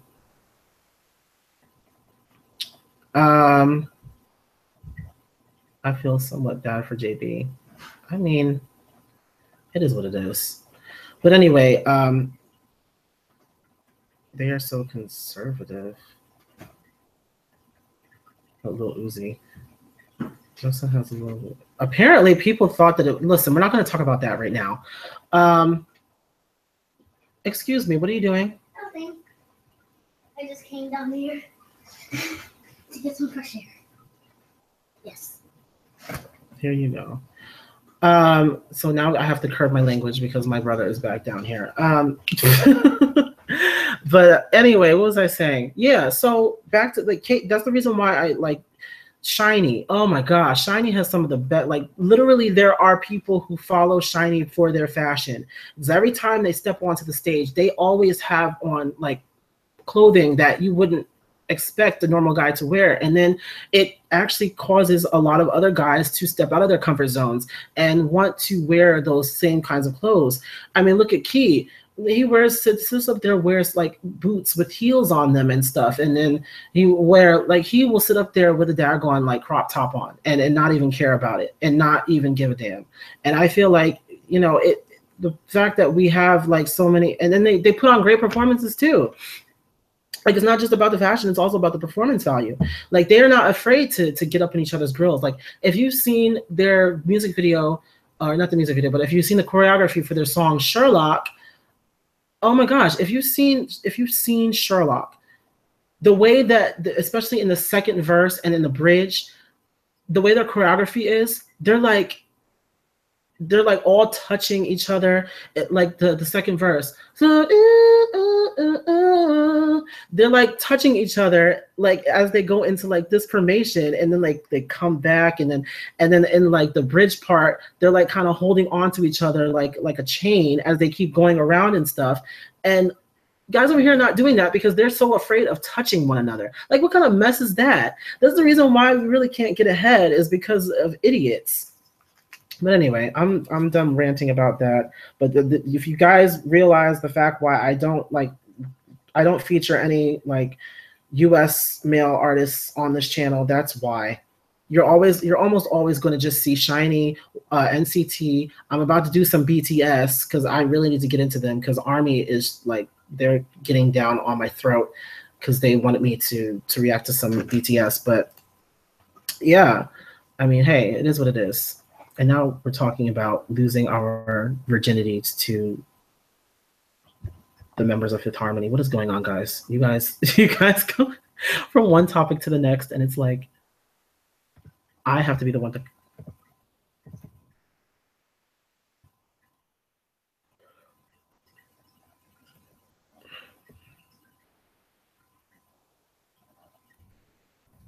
Yeah, no, see, that's the thing. If male artists took the same risk that female artists did, I mean, I would be more into them, to be honest. I would be. I would be so, oh, hey, it's Yash Chick. We still you comment on a lot of my videos, so I recognize you. This is a long live stream. But we haven't even gotten to all of the topics yet because we've been getting sidetracked. I keep on getting sidetracked. I need to cut it out because it's been almost 2 hours now.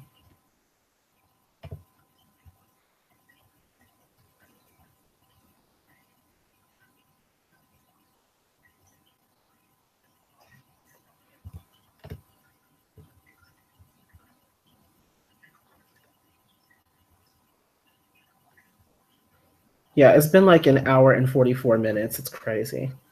Can someone fill me in briefly? I mean, it's been almost 2 hours, Yash Check, so I feel like you're gonna have to watch it after we close the damn thing down because we've talked about everything from artists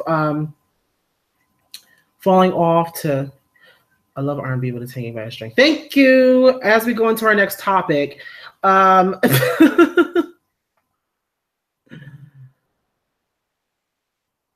we go into our next, yeah, no, all you need to know is male artists. At least Western male artists. You got artists over there, and I'm gonna even mention some solo artists that you have over in Korea that are like really, really good, and they like take risks and stuff like female artists do. I mean, look at Rain. Oh my gosh, Rain is literally like one of the kings of K-pop, and he just be doing his thing.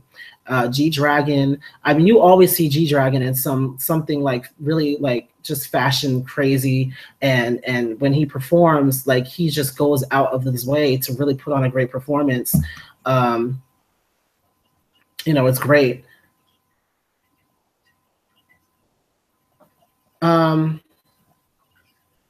You always about to drag a Cameron shipper. Like, stop it. Or camel. How do you say it? I'm about to say caramel.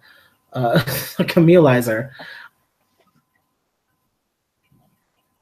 All the good vocalists are either too old or underrated. So true.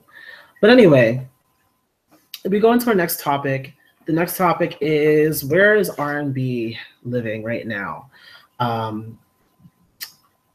So in the last live stream, I talked a little bit about that, and we were going in a little bit with the way that R&B music is portrayed in media now and in music now as a whole, and made a good point to say that R&B music is done very differently on either side. Now, in the actual Black community, R&B is kind of a dying breed a little bit because you have a lot of artists who are crossing over, which is fine.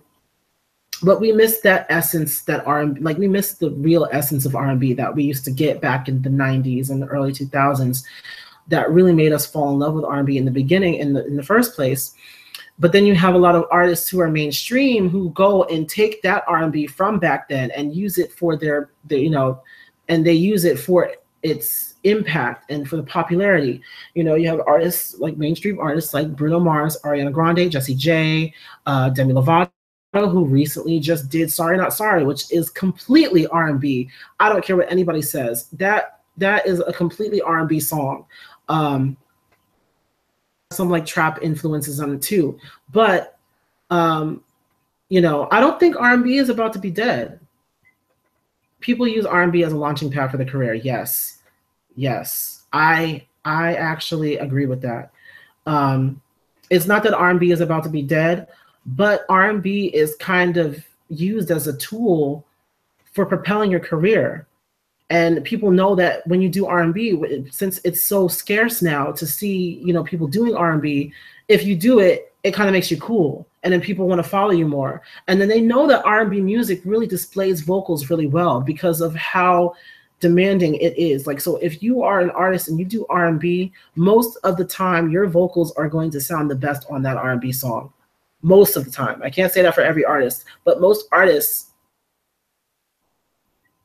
Sorry Not Sorry is R&B. What do you mean Sorry Not Sorry is R&B? Do you not hear it? Those chords in the beginning, the dun, dun, dun, like those chords, those are like chords that were used back like way, way, way back.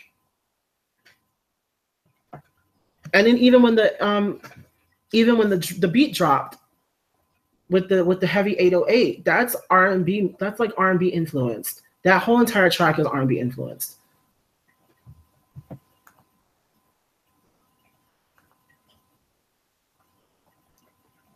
Sorry Not Sorry. I'm like trying to see where it is now because I know I got it.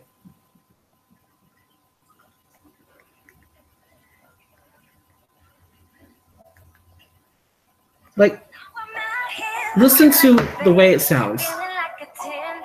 If you hear the dun dun dun dun dun dun dun, Dun, like that whole entire thing is like is chords that was used in early R&B music, and even now. I mean, you had some of Ariana's tracks on her first album that was obviously R&B, and they had like some of the same chords. Um, this is what I'm talking about. You know, they use R&B music when it's convenient for them, and it kind of goes right into where like cultural appropriation starts, because when you think about it, R&B music came mostly from the Black community. I mean, yeah, it had some rock and roll influences, but when you think about where rock and roll came from and jazz and stuff, it all came from mostly, you know, um, from mostly Black culture, and then with some fusions of other cultures as well. But when you think about the big people in R&B music are mostly Black. The pioneers of R&B music were mostly Black, and so when it comes to the mainstream artists, and most of the mainstream artists are white, and then they're doing R&B, it's kind of like a slap in the face of the people who actually started it, and then they're also watering it down and mixing it with other genres of music to make it seem like it's not R&B sometimes. You know, you have people who come out and say, yeah, I was very influenced by this artist who happens to be an R&B artist. But there are a lot of people who do the R&B music and have their music completely influenced by R&B that don't actually state that, because they've also mixed it together and watered it down.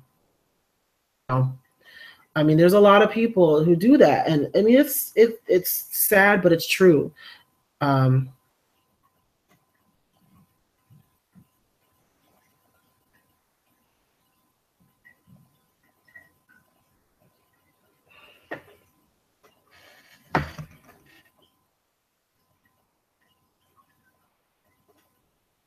I wish Miley was still doing the bad girl thing. No, I'm good. She can go, because she, you know, now that she's gone, I feel like it's fine. I feel like some big artists should make an R&B album just to bring more light to it. Um, yeah, I mean, yes, because again, you have a lot of artists that are in R&B that really don't get the recognition that they deserve, and I feel like maybe a mainstream artist doing an entire like R&B album, or at least like most of their album being R&B, I feel like it'll like it'll kind of transcend. But then you think about, like, you know, some artists in other countries that do R&B. Again, back to K-pop. I mean, if you watch my EXO review, that whole album was R&B influenced pretty much. I mean, you had some like EDM-ish stuff on there, and you know, but most of that stuff was most of that stuff was R&B. Like songs like Chill, and now even Sweet Lies, and Walking on Memories, all of that stuff was R&B. So you think about how R&B actually really influences a lot of the music of today. As far as like when mainstream artists come into play, a lot of their music is influenced from R&B. A lot of their stuff has R&B influences in it. It's just that not everybody likes to really, I don't know, admit it, or like to cite. I mean, it is what it is.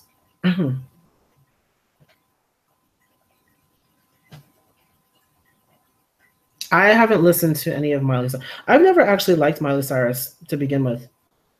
So when everybody was going crazy over Miley being like, you know, this bad girl chick and doing a whole bunch of rapping and stuff, I wasn't even into it.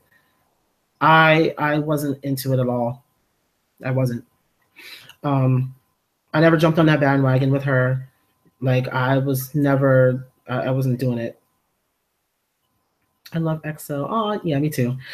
I actually liked EXO later on than earlier. Like I liked like the songs that I heard at the beginning, like Mama and History. I did like those songs, but I wasn't a fan of EXO until Call Me Baby. Really, I didn't really become a fan of EXO until Call Me Baby. I did like Growl. Oh, Growl was that song. I love that. I love the fact that. I love the fact that Growl was playing at my barbershop one day. I was like, oh snap, what y'all know about this? Because they're all Latinos.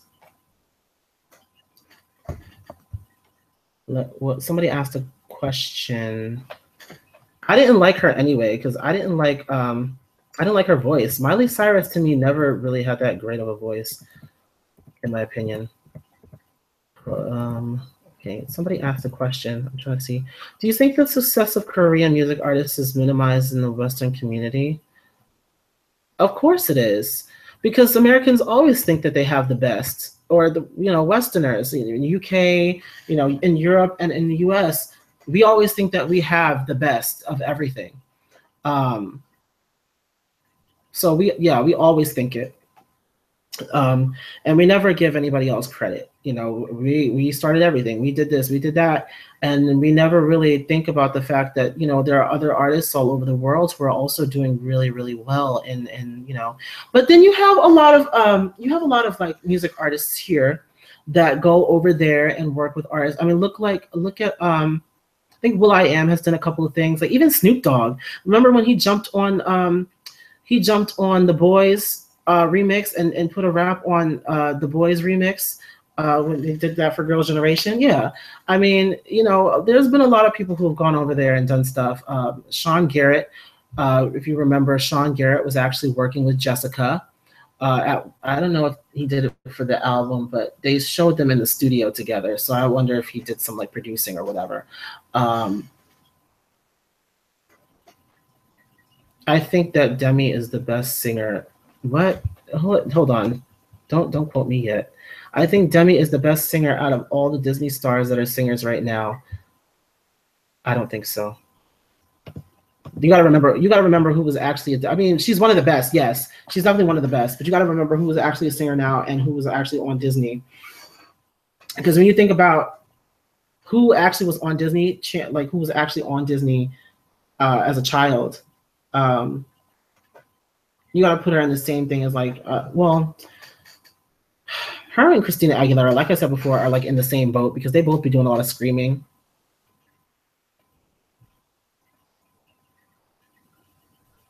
Selena has never had a great voice. Y'all remember when they did that song, One in the Same? We're one in the same. Back when they were friends. I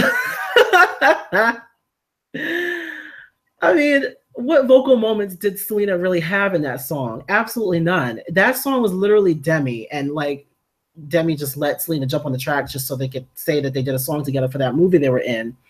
But she didn't do nothing. Even my mom was like, what is she even doing on the song? She's like, Demi could have sang the song by herself. I'm like, thank you.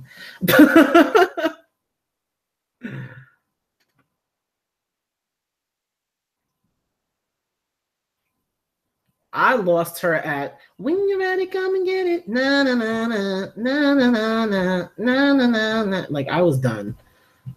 Like I was into the song for like 2 seconds and I was like, I'm over it. Of course my mom knows what's up. My mother is the reason why I am the way that I am as far as when it comes to judging music. She would judge a lot of these artists a lot more harshly than I do because she's literally been there. Like she's sang with choir, like she's been doing music for so long that she's like literally a veteran. The problem is that she grew up in the church, so her family, her mother and her father like my grandparents did not want her to pursue a music career because they were afraid of what might happen. She was singing at the same club. I think it was called Sweetwaters.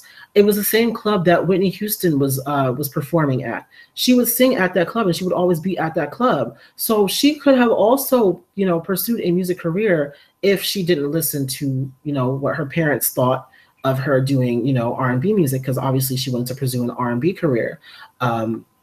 But, everybody wanted her to do, gospel and what have you. But she could have done that too. It's just that they didn't want her in the business at all. Right.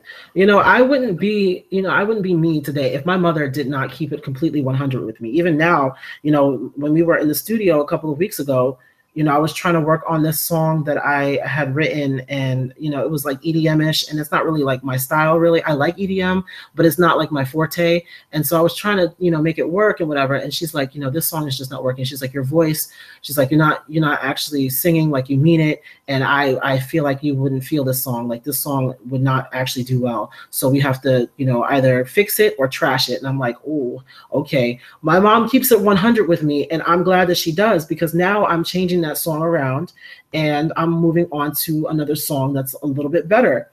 And it works better when you keep it honest, completely honest, because then that person, can learn from that. And it's better now. We've become so sensitive to taking criticism that like every time that somebody says something negative, we always have to be, oh, you're bullying and you're just a hater and all this stuff. And I'm just like, no, it just means that this wasn't not that great. It didn't sound good. It didn't look good. And you know what? You just need to go back and work on it so you can get better. But there's just some people that, and then of course it's all about the money now. Can we get a snippet, girl? She said, "Can we get a snippet?" Let me see.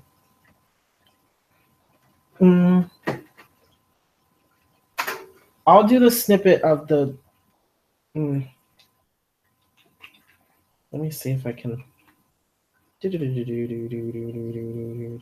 No, wait, that's not the right one. I'm like trying to see now. Like, where is it at? This doesn't make a whole lot of sense. This is not the right one either. I do a lot of the making of the music on the program on my phone. It's called. No good. I gotta work on the 808s though, because I'm never really heavy with the 808, and I know everybody likes 808 because they like to shake their asses, but it is what it is.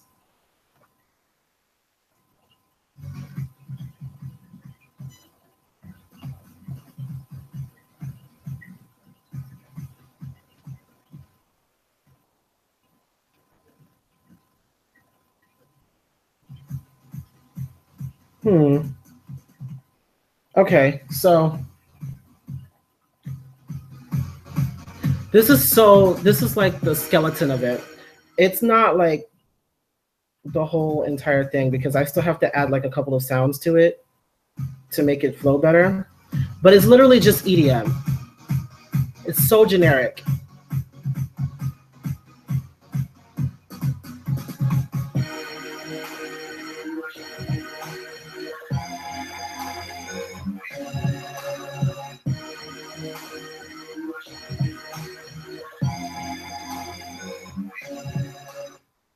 So yeah, that's kind of what I came up with for the first. I did that like in 15 minutes, and then when I was doing like the synthesizer, like I had to do it manually, and I was so. It sounds like a song. Like.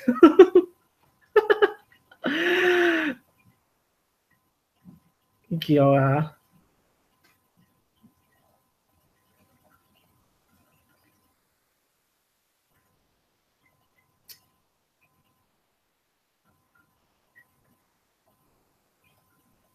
Yeah, no, it was supposed to be called Good for Me, or No Good. It's called No Good. But I don't know. I might scrap that one and go on to No Rush, because that song, it works a little bit better in my opinion. But anyway, it is what it is. We've been on here for I think 2 hours now.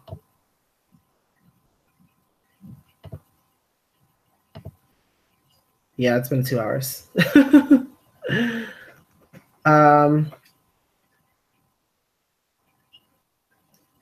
Thoughts on Crying at the Bottom of the Charts. I honestly have not listened to that song that much. Like I listened to it one time and then that was it.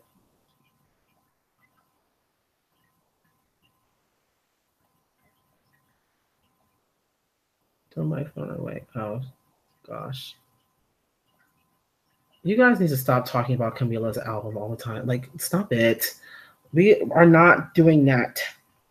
See, the thing is with me, if I don't like a specific artist, I don't sit there and talk about them all the time. And that's no dig to you guys, but like, that's just me. And the reason why is because why would I waste my time talking about um, someone who I don't like? I just don't do it. I have a genuine question. Kiawe? And then the discussion can be over. Okay.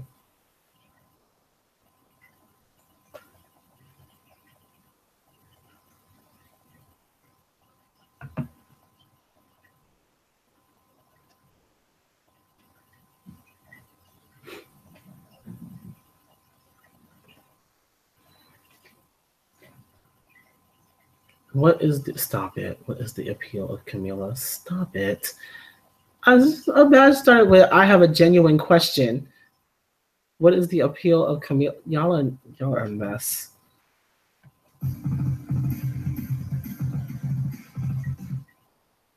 What the hell?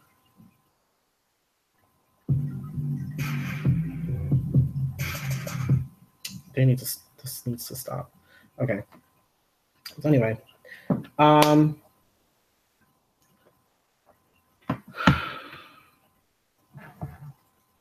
I feel like that too when I listen to her because, when I listen to a lot of artists, honestly, I feel like a lot of artists are hearing something that I don't, and I'm like just missing it. Like honestly, and a lot of people are probably going to hate me for this, but I don't really care too much for Adele. And I'm going to tell you why. A lot of her songs I'm just not feeling, and then her voice to me sounds like she's struggling to get every single note out. And people are always like, "Oh my gosh, she is such a vocalist." I'm like, I don't see it. I really don't see it. My mother doesn't see it either, and we don't agree on everything. And I'm gonna tell you that we don't agree on everything, but we agree on that. We agree on the fact that like Adele to us is not really that great as people make her out to be. She to our to our ears and our eyes we feel that she's overrated because her vocals don't really give us much at all. Just saying. I know a lot of people like Adele, but that's my opinion of it.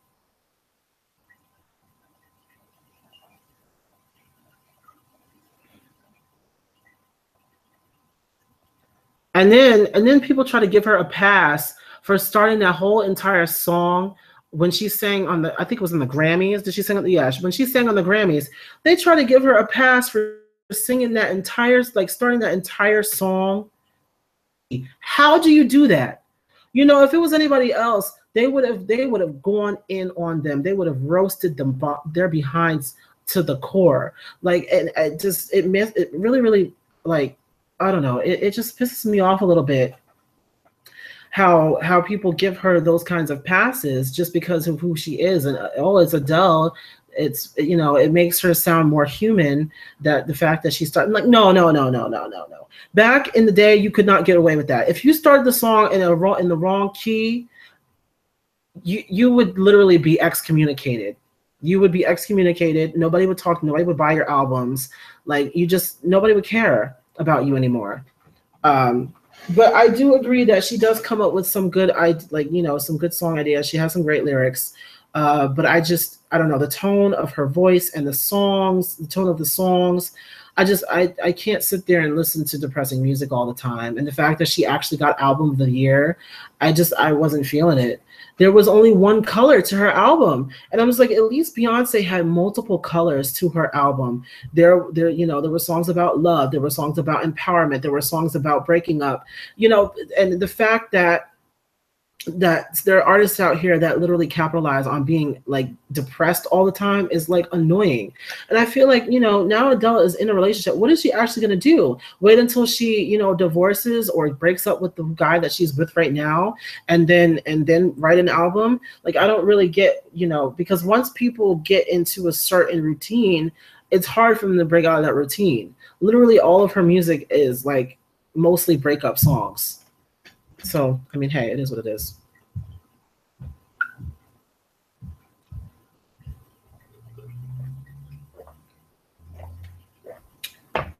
But Taylor Swift is always going to have more views than Fifth Harmony just because of who she is. And I really just don't know why everybody likes Taylor Swift so much. I just don't. I don't. There are so many. There are so many people. There are so many great artists out here that also write really great songs. Hello JoJo. I mean, she wrote a lot of Mad Love, and a lot of people don't know that. Like she actually did like she was in the writing process for in the production process for a lot of her album, and nothing was done because she's not as relevant. Um, but once people get something in their heads, they just don't care. Me, if I like an artist, and I'm not gonna sit here and say I like every single JoJo song. I don't. There are a couple of songs of hers that I'm not really a fan of, but that doesn't take away from the fact that she's very talented, and it doesn't take away from the fact that she's one of my favorite artists. But I'm not gonna BS and say that I like a song that doesn't sound good to me.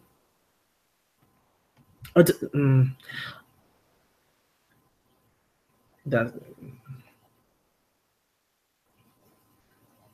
Adele is a better singer than Taylor Swift. I do agree with that. I mean, Taylor Swift, she can really honestly, she can't, she, her voice is mediocre, very mediocre. She has no seasoning. There's no seasoning to her. At least, like, I can say one thing about Adele is that she does put a lot of emotion and stuff into her like performances when she's singing and stuff, and you can always get like the emotion. But um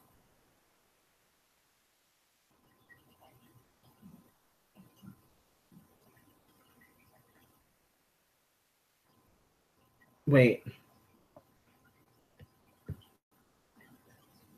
Tori Kelly. Oh yeah, Tori Kelly is not completely white, guys. Just so you know, I think she was actually on. Was she on the Breakfast Club or somebody? She was on one show, and they were talking about her being a white girl and having so much soul. And she's like, I'm not like 100% white, right? I think she's also mixed with some black or like Latina or something. I can't remember now. I don't keep up with like personal like info of certain artists. I'm mostly concerned about the music, so I'm not really sure. For the longest time, like in the beginning, I thought that Dinah was Hispanic. It wasn't until the album actually, like until Reflection actually released, that I found out that she's actually Polynesian.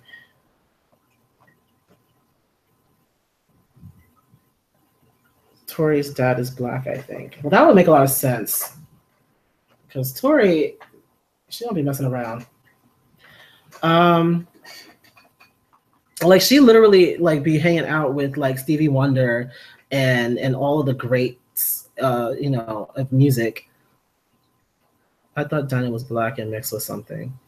Well, everybody thought that freaking Dinah is Beyonce's daughter. So there are like 3 videos on YouTube right now talking about Beyonce is really Dinah's mother.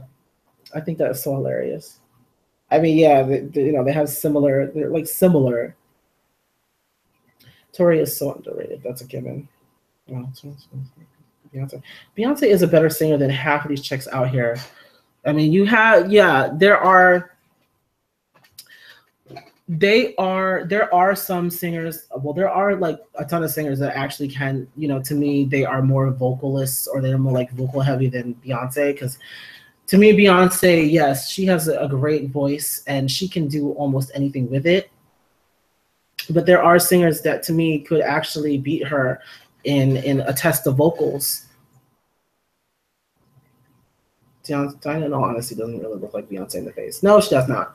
Dinah does not look like Beyonce in the face. Literally, the only thing that makes her like Beyonce is kind of like a little bit of a mixture of the body shape and the personality, or rather the personality on stage, and then the hair. Dinah does not sound like Beyonce. Like sometimes she does, but Dinah to me, she sounds more like a mixture of Leona Lewis and Mariah Carey in a way. She sounds a little bit more like them.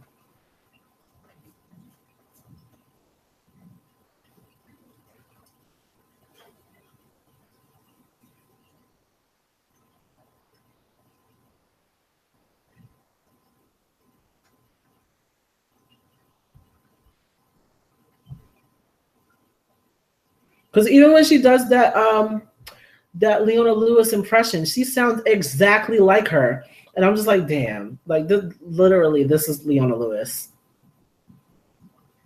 She's another one that fell off. That's what I meant to mention. My girl Leona Lewis. Now that girl can sing her behind off. I loved her when she first came out. Ah, I love Dinah, but has anybody noticed she barely has a butt? Stop it. I mean, no, it like she has the thighs and the hips, but her like butt is generally flatter than like if you compare her to like Lauren and Normani, because I know I peeped Lauren's ass when she was on James Corden. She had a little bounce to it. She had a little. But Normani like she has like a whole shelf.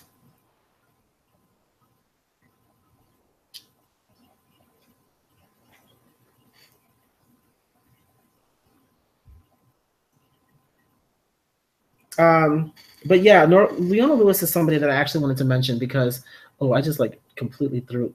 Okay, but yeah, Leona Lewis is somebody I wanted to because I loved her Echo album. That was like I think that was her second album, and then the song on there called "My Hands" was actually featured on Final Fantasy 13 at the end of Final Fantasy 13. I loved that song, and I just it's everything. Jennifer Hudson does scream, sweetheart. She does. She does scream sometimes. What the hell do you think you're doing, losing me? Jennifer does scream. Chris. Yes. How much milk do you drink? You drank the juice that you had already? Yeah. Go get one of your juice boxes in the fridge. Okay. I've literally been on here for so long. This is gonna be the longest live stream because there's like a lot to talk about, and you guys are like keeping me company. I don't see him. There, you have to take the pot. What pot? What? That one? Yeah, it's behind the pot, but take out the juice or the milk. Take out the milk, and then you'll see them. No, I can pull it out. You can see it? Okay. No, I can pull it out the pot. Okay, please. Okay, be careful. Make sure you put the milk back. I'm sorry, guys.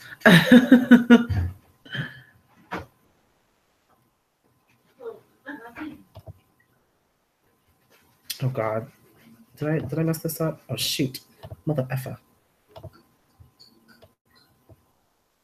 Okay, why are we? Lord, continuing to bring up Camila. Y'all need to stop it. Okay, I'm still on here, but why in the world am I not able to go?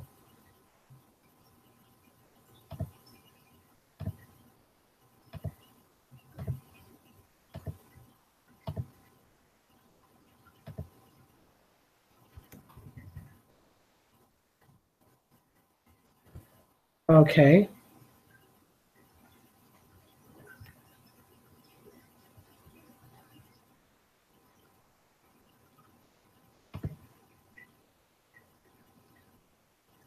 I am still okay. I'm like,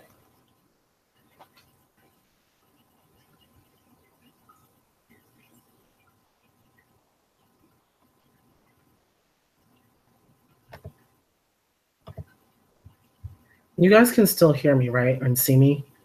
Because for some reason the chat isn't updating.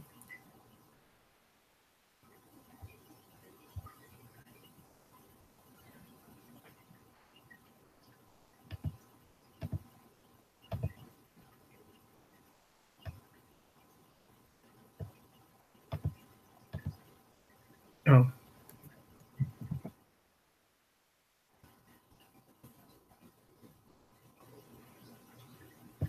Okay. All right. Wait a minute. No, I gotta shoot.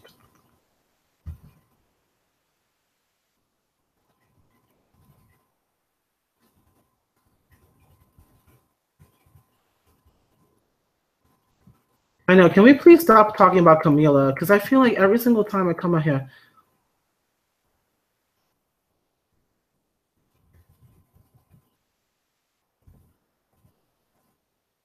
Every time I come on here, you guys are like talking about Camila all the time. It's like you guys sound bitter. You don't see me talking about her like that, like at all. Now, do I like? No, I don't like The Weeknd. I don't like it. It all goes back to copy paste. Yeah, no, it all goes back to copy paste. For these male artists, there's not one that I'm really going to be really into. You're going to do this every single time, aren't you? Now, Melanie Fiona, are you serious right now? How am I in the camera? Oh, I'm getting out. Oh, Jesus. I'm getting out. Why would you go? Oh, my God. Why would you go that way? Mommy's going to get you because you knocked out her speakers. You should have just gone that way, which was easier. Come back around, please. Jeez. Oh. No, because I was frightened. Why were you coming back here anyway? I was going to go up here. For what? What do you need? What do you need? What do you need over here? A paper. Just one. Are you? No, stop using the printer paper. You have a notebook over there. Use that. I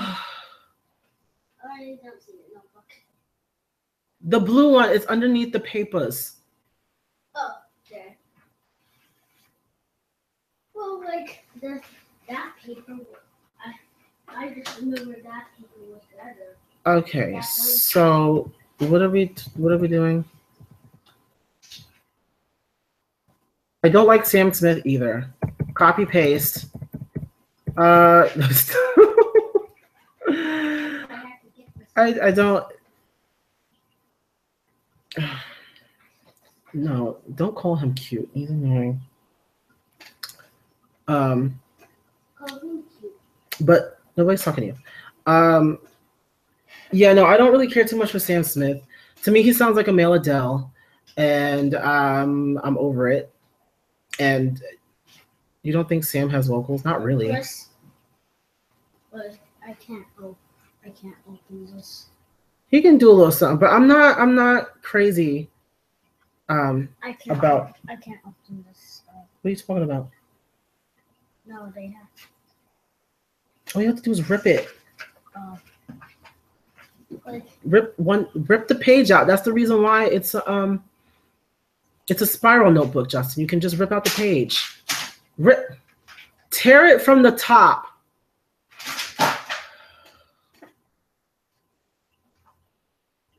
I can't.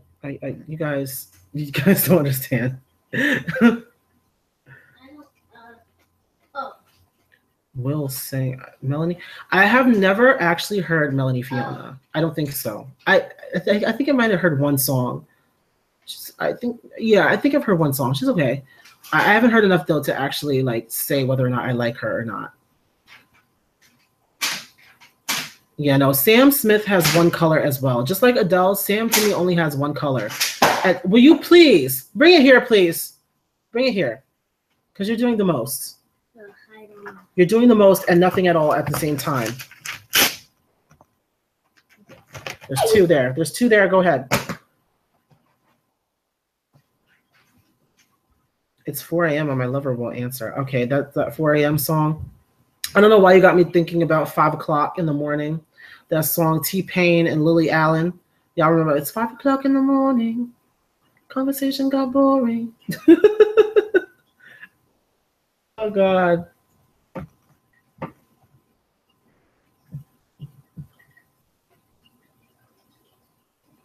And then now I'm thinking about 2 a.m. and 2 p.m. from Korea. My mind is always on K-pop, though.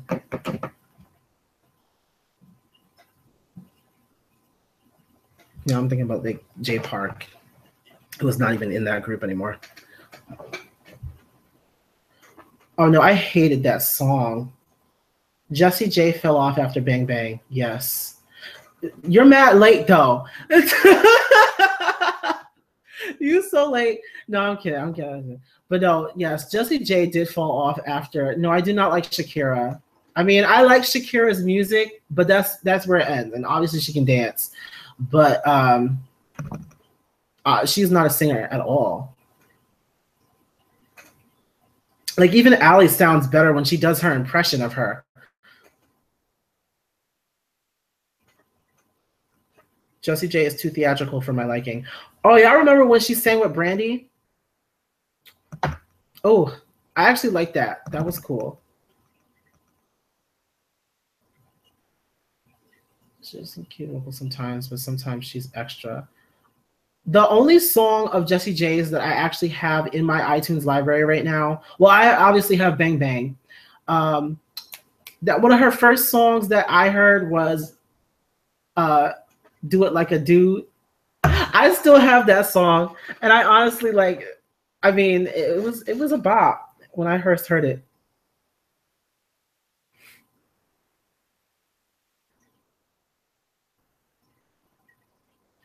Now you guys are just asking me what artists I like and dislike. I don't like Sean Kingston. He had me with the beautiful girl. That's why I don't know what the damn lyrics were.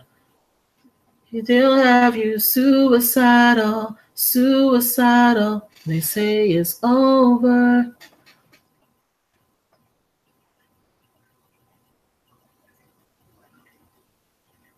The song that she did, I don't know. She does goat mating calls. Stop it. Oh, price tag. Money, money. We don't need your money, money, money. Y'all remember when they used that song? I think they were, it was for like a board game. I don't know if it was a Monopoly game or something. I don't know what it was called.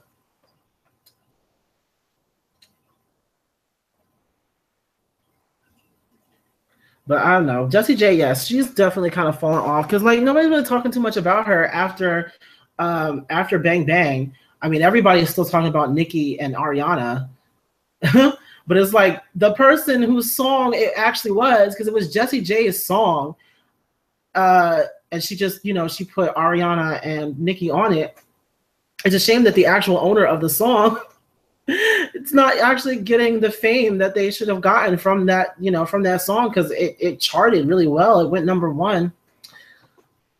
Camila is toxic. Told me to kill myself, and I told them I'm already dead after canola cover of Man in the Mirror. Stop it. You guys are so ridiculous. Why are we back on Camila? Why are we back on Camila? You know who fell off?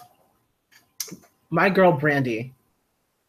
My girl Brandy fell off, and I'm so upset. And I'm even more upset at all the crap that's surrounding her right now. She needs to get it together. She needs to get it together and put out this music, because we need the vocal Bible back. We need her back, because all these hoes out here just putting out mediocre mess, and I'm sick of it.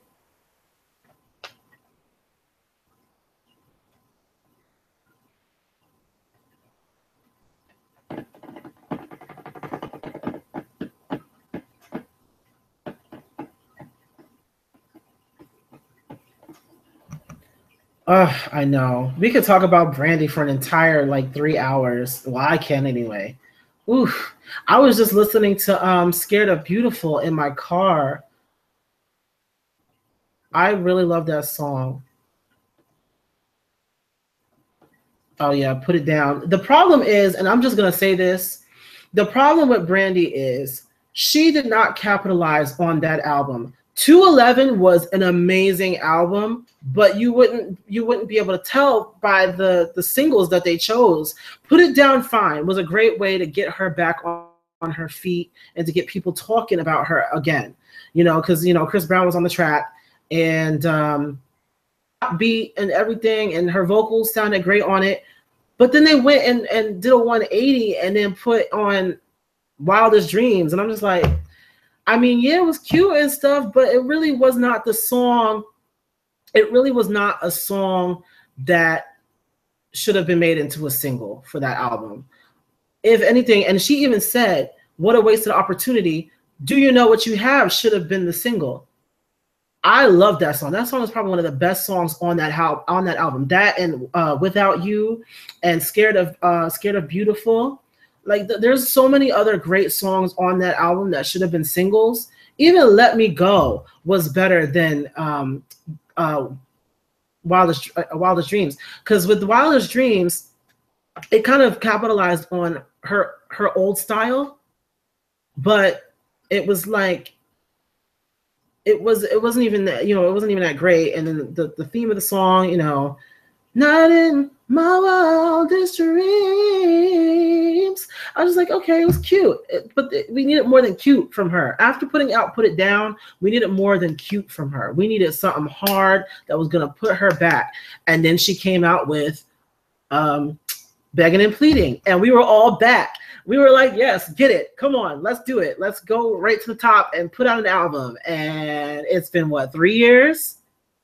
What has been done? Nothing. She tried to do a daggone show on the BET network, Zoe Ever After. Though the song was cute. The song was cute. Zoe, Ever After. But it still tanked. That show flopped harder than a damn fish out of water. Like, it was so bad. Like the show was not that great. The jokes were horrible. It was on BET, which was already like setting it up for failure. If it doesn't have a great storyline, your show is going to fail on BET, or if it's not like a reality show. But yeah, I mean, Brandy missed a lot of great opportunity. That 211 album was very good. It was very good, but it needed more. It needed to be promoted better. A song like Wildest Dreams should not have come after Put It Down.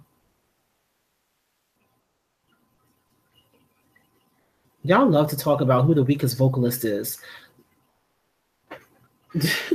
Everybody says that Jessie is the weakest vocalist in Little Mix. I mean, I don't know. Honestly, Jessie is I won't say underrated. She's understated, because a lot of people don't see the talent that she actually has. But the thing is about Jessie that I really like is that she can beatbox, which is something that not even Fifth Harmony really can do. No, I don't think anybody in Fifth Harmony can beatbox. So they do have that over them. And I like the way she can just break out into it at any time. Also, she has a pretty good range too.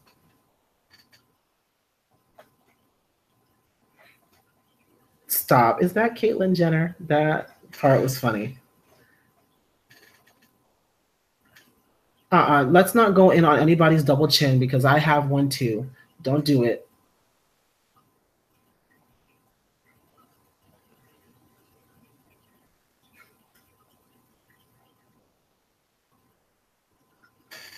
I will not have. I will no. Seriously, I don't deal with that, because enough people call me fat. I don't need anybody calling anybody else fat. We don't do that.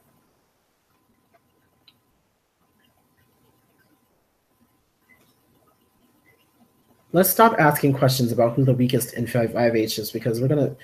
I mean, honestly.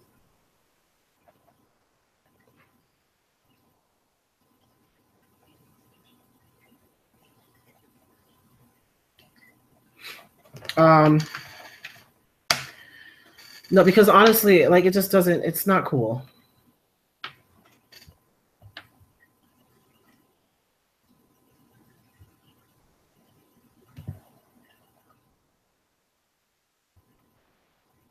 The double chin is what, though? That's the thing. You can't just trail off and say the double chin is. The double chin is what? Usually when somebody mentions somebody having a double chin, so y'all ever seen a skinny person with a double chin? I was amazed. Well, no, Jessie is not skinny in any way. And honestly, she lost a lot of weight over the years. She actually used to be thicker than that, but she did lose a lot of weight. Obviously, with all the training that they were doing, she lost the weight. But she's still not skinny. She still has a curvy shape. But that is to say, there are some people that I know who are skinny that have kind of a double chin, just because all the fat is kind of here. But either way, mentioning somebody's double chin is kind of just another way of mentioning them being overweight or fat or whatever. And I'm not really here for that. Just saying. I don't say fat, I say thick. I mean, I say fat just because fat is what it is. I mean, I'm a scientist at heart, so I'm gonna say it like it is. You don't call it thick, you call it fat. You call the cells, you call them fat cells, you call them fatty acids. Okay, you stop. I'm a mess. I need to sit down. Well, yeah, I am sitting down. Um, how does it feel having it? I don't see it as a problem. It's just natural. Um, Honestly, my chin it actually used to be worse than this, and sometimes you can't even tell that I have one unless I do like one of these. I could have one, but like most of the time, um, it just I don't really have like a defined jawline like that. So I mean, you can't like once I lose a little bit more, like more will come off of my neck. But for the most part, if you like touch my neck, you don't feel fat. There's actually a lot of muscle here, and I'm surprised about that. Actually, I'm really surprised about that. Yeah, no, the thing is that she does stick out more, Jesse, because of the fact that she is thicker, and the other girls just they aren't. She they aren't. They are all skinny. The other girls, like Perry, Jade, and Leanne, they're all skinnier. Um, so that's what I can't see it. I guess it's starting to go away a little bit more. I mean, I've been hitting the gym, trying to get my body right. Yes, uh,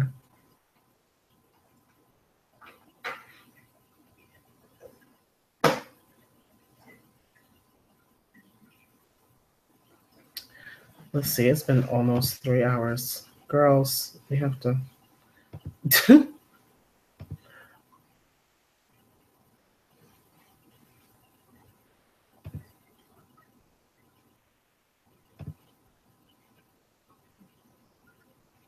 Oh, it's been almost 3.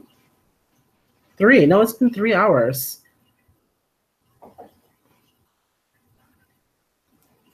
I'm just kidding, like this.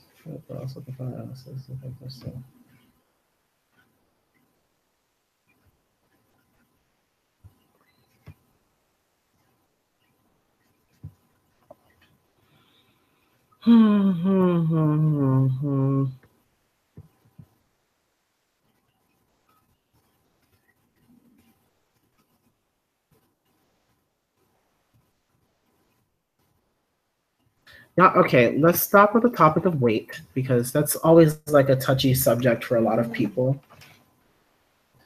Um, you know, I don't know. Hello, I'm vegan. Um, I was thinking about becoming like vegan because like that's like a new craze, and a lot of people have been doing it. But I don't know. I like meat. I like meat. I can't not. I have to eat like something with meat in it at some point during the day. So I don't think I could go completely meat free and completely dairy free because I like cheese too much. Like I like to eat. Well, I won't say I like to eat, but when I do eat, I enjoy it, and I enjoy eating the foods that I want to eat. So I don't think that I would want to um, do that. And eat the good of the land. That's what I guess. I think that's what the Bible says.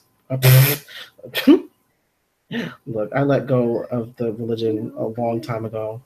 I mean, I still keep in my heart, but you know, I don't fit into the standard of what they want. Anyway, I'm gonna be able to do that. I'm fine.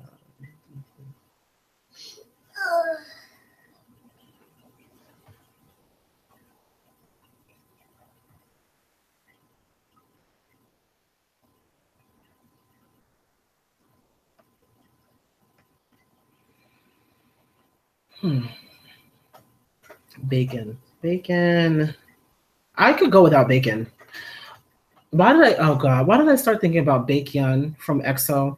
I just need to get all the K-pop out of my mind right now.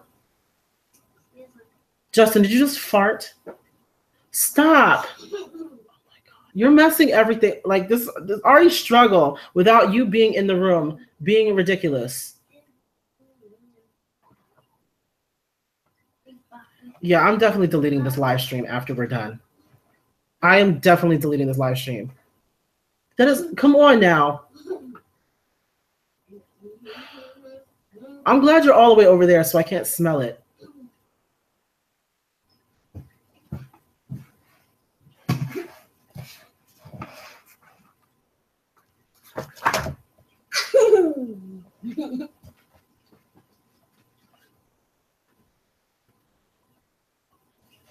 They have vegan ice cream. I feel like that. I don't know. I've had vegan gosh, was it vegan or vegetarian? I never really knew. I knew the well, I kind of know the difference, but I think I've had vegan pasta before. It wasn't bad. I mean, it tasted like pasta. Yes. You forgot to show me like this. I'll do it afterwards, Justin. You should have asked me before. I did. I did ask you. You said kitchen later. I did ask you. You didn't ask me when you got back from school. You asked me last night, and I said, remind me tomorrow. So remind me tomorrow. Maybe. And you said no. Aren't you glad you have a little? No, I'm not. Well, yes and no. I've always wanted a little sibling. I just thought that I would get it before I was almost an adult. You know. I thought you was going to. Again, we're 15 minutes apart. 15 minutes. We're 15 years apart. I'm getting sleepy. Clearly, we're 15 years apart. So it's like, oh my gosh, oh my gosh. I just saw a comment that I really liked. Yes.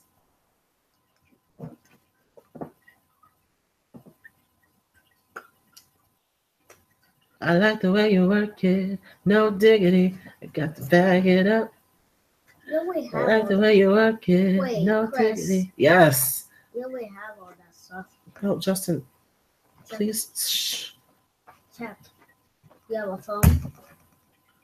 I just wanted to tell you. Justin, please. You have 3.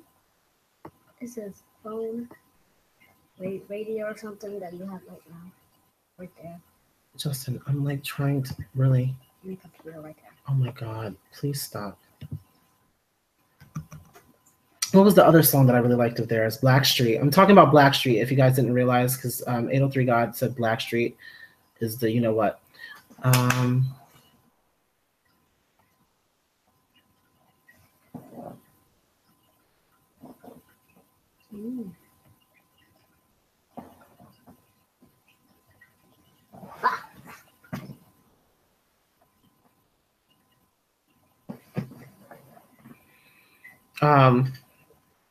Oh yeah, Don't Leave. Oh, that's actually my favorite song of theirs. And then they sample DeBarge's song. So oh my gosh, Blackstreet was everything. And the fact that they were kind of overshadowed because do you guys remember the group called they're called Guy? I think it was called Guy. Yeah, it was a group called Guy. Now they came before Blackstreet did, but in a way they kind of replaced or they were kind of replaced by Blackstreet. Guy came first, and it was Teddy Riley who actually brought them out, Guy and Blackstreet. But he started working more with Blackstreet than Guy. And a funny fact here, one of the singers from Guy, I think the lead singer, Let's Chill. Yes. Aaron Hall is actually my godbrother. No lie. I actually his father is my godfather. His father is my godfather. We actually just had a dinner with him this summer for my mother's birthday in Virginia. He lives in Virginia now. I don't know where. I think Aaron's still living in California. Aaron Jr. was in the group. Aaron Sr. is his father, who was my godfather.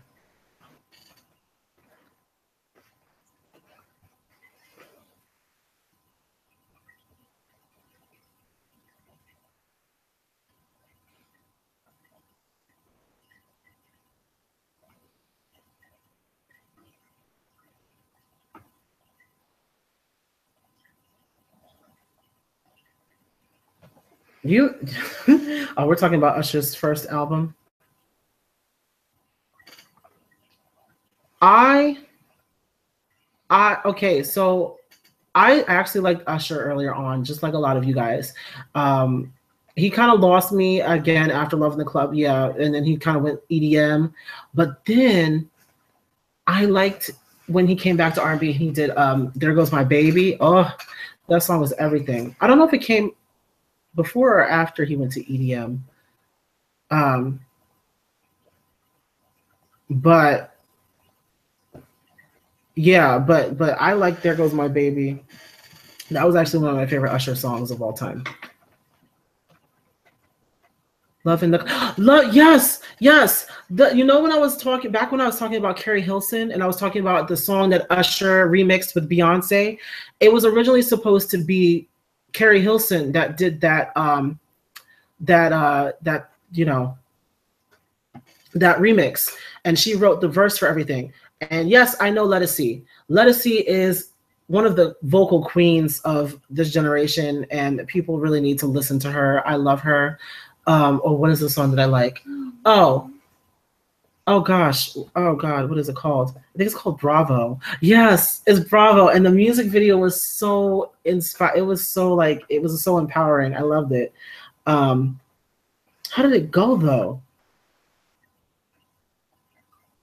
Bravo. I can't remember, but Let Us See is everything, and she is another underrated artist.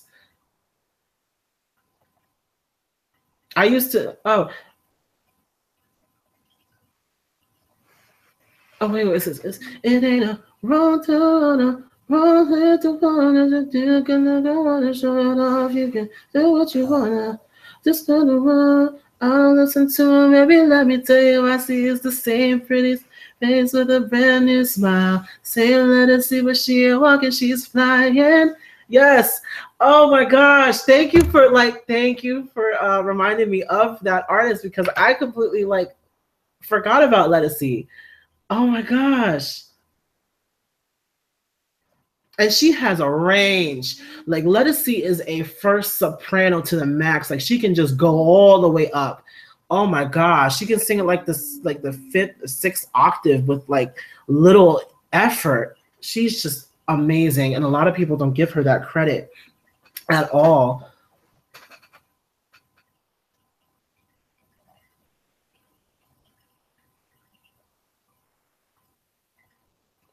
Now she's somebody I wish who had a lot, more. She deserves it. She really deserves it. But anyway, it's about to be 9 o'clock, y'all. So it's always the greatest art. Yeah, it's always the greatest vocalists that flop. To be completely honest, a lot of the greatest artists have flopped. A lot of the greatest vocalists have flopped.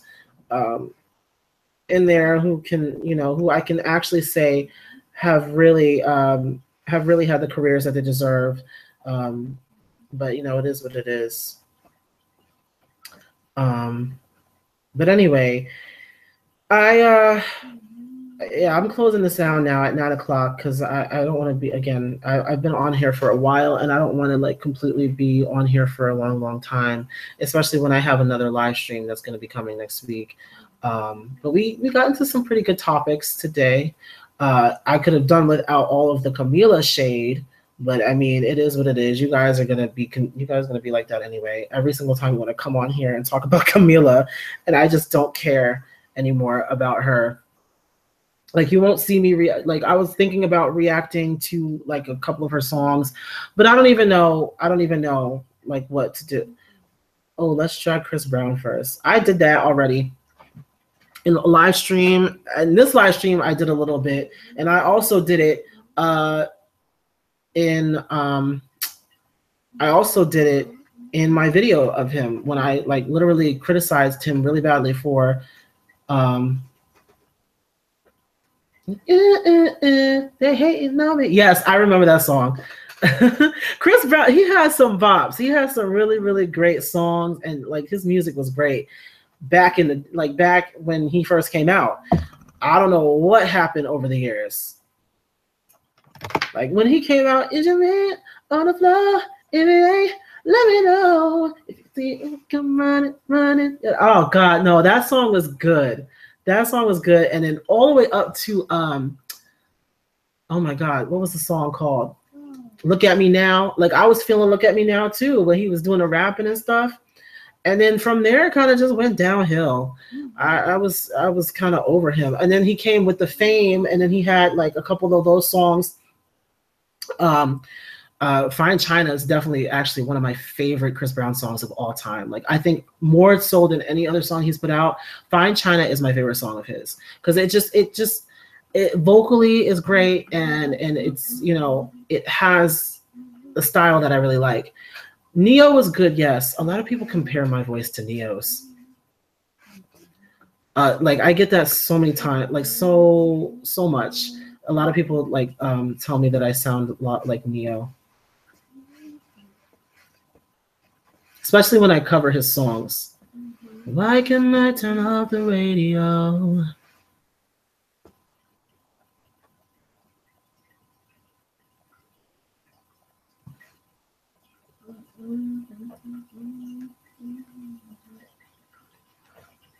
This girl at my school gonna touch my hair, asking me if it's real when I was wearing my real hair yesterday and stopped at my shoulders.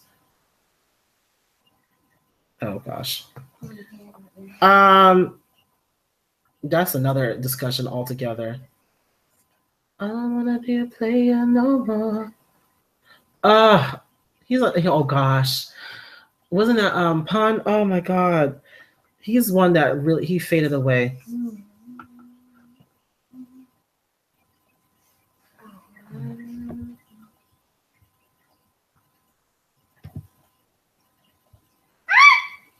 I'm so sorry that sometimes I never compare you to such. Neo is not, he can sing. I'm not gonna lie. Neo can actually sing. But yeah, I do get compared to him a lot, especially earlier on when I sounded a lot more nasally when I sang. People did compare me a lot to him. There were a lot of people who said that said I sounded better. But I think they were just being nice. Can you sing a bit of Coming With You? I don't even know that song. I only know a few songs by Neo, honestly, and most of them are from his like first or second album. So, I mean, it is what it is. But anyway. Oh, hello. Oh, I thought my mother was back. No, she gets off at 8. I completely forgot. Oh, yeah. Fat Joe is still alive. Right. What? No, we're not talking about Fat Joe.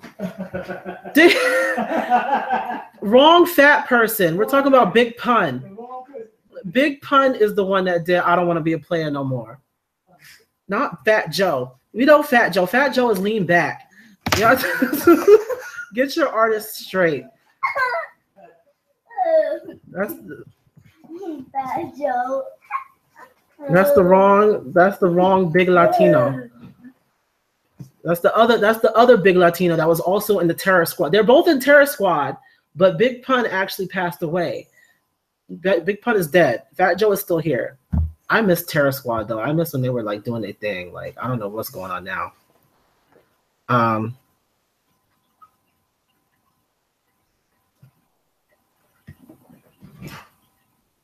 Joe. No. What? No, not that Joe. That Joe. There is an artist just called Joe, and he's a singer. Yes, we're not talking about Fat Joe. Fat Joe is the rapper. Obviously, I'm all the way up. That's Fat Joe and Lean Back. But I don't know. You guys are like confusing your artists. Anyway, I'm done, y'all. I'm so done. I'm gonna go because now we're being a bit of DeVoe, but they're never coming back.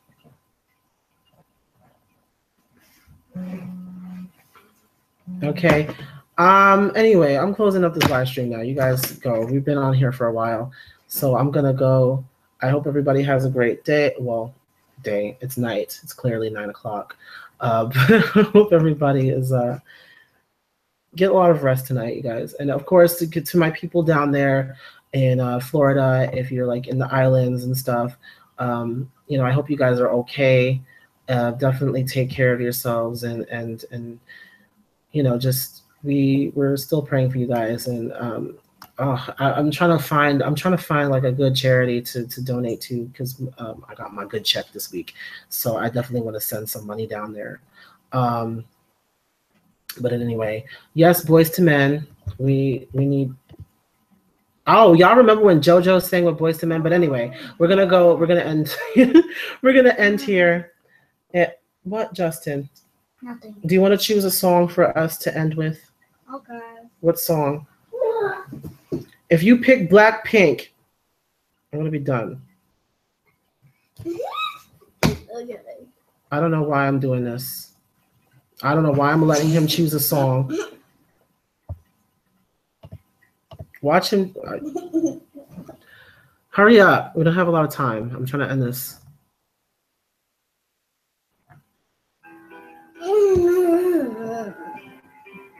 I knew you were going to choose this song.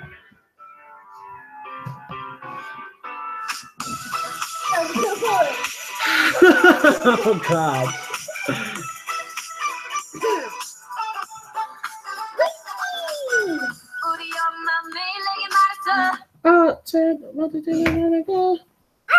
No, we can't play the whole thing because then I'll get copyright struck. Anyway, I hope everybody has a great night. Okay. Are you gonna say goodbye? Goodbye. All right. I'll see you guys later in the next one. Ciao. You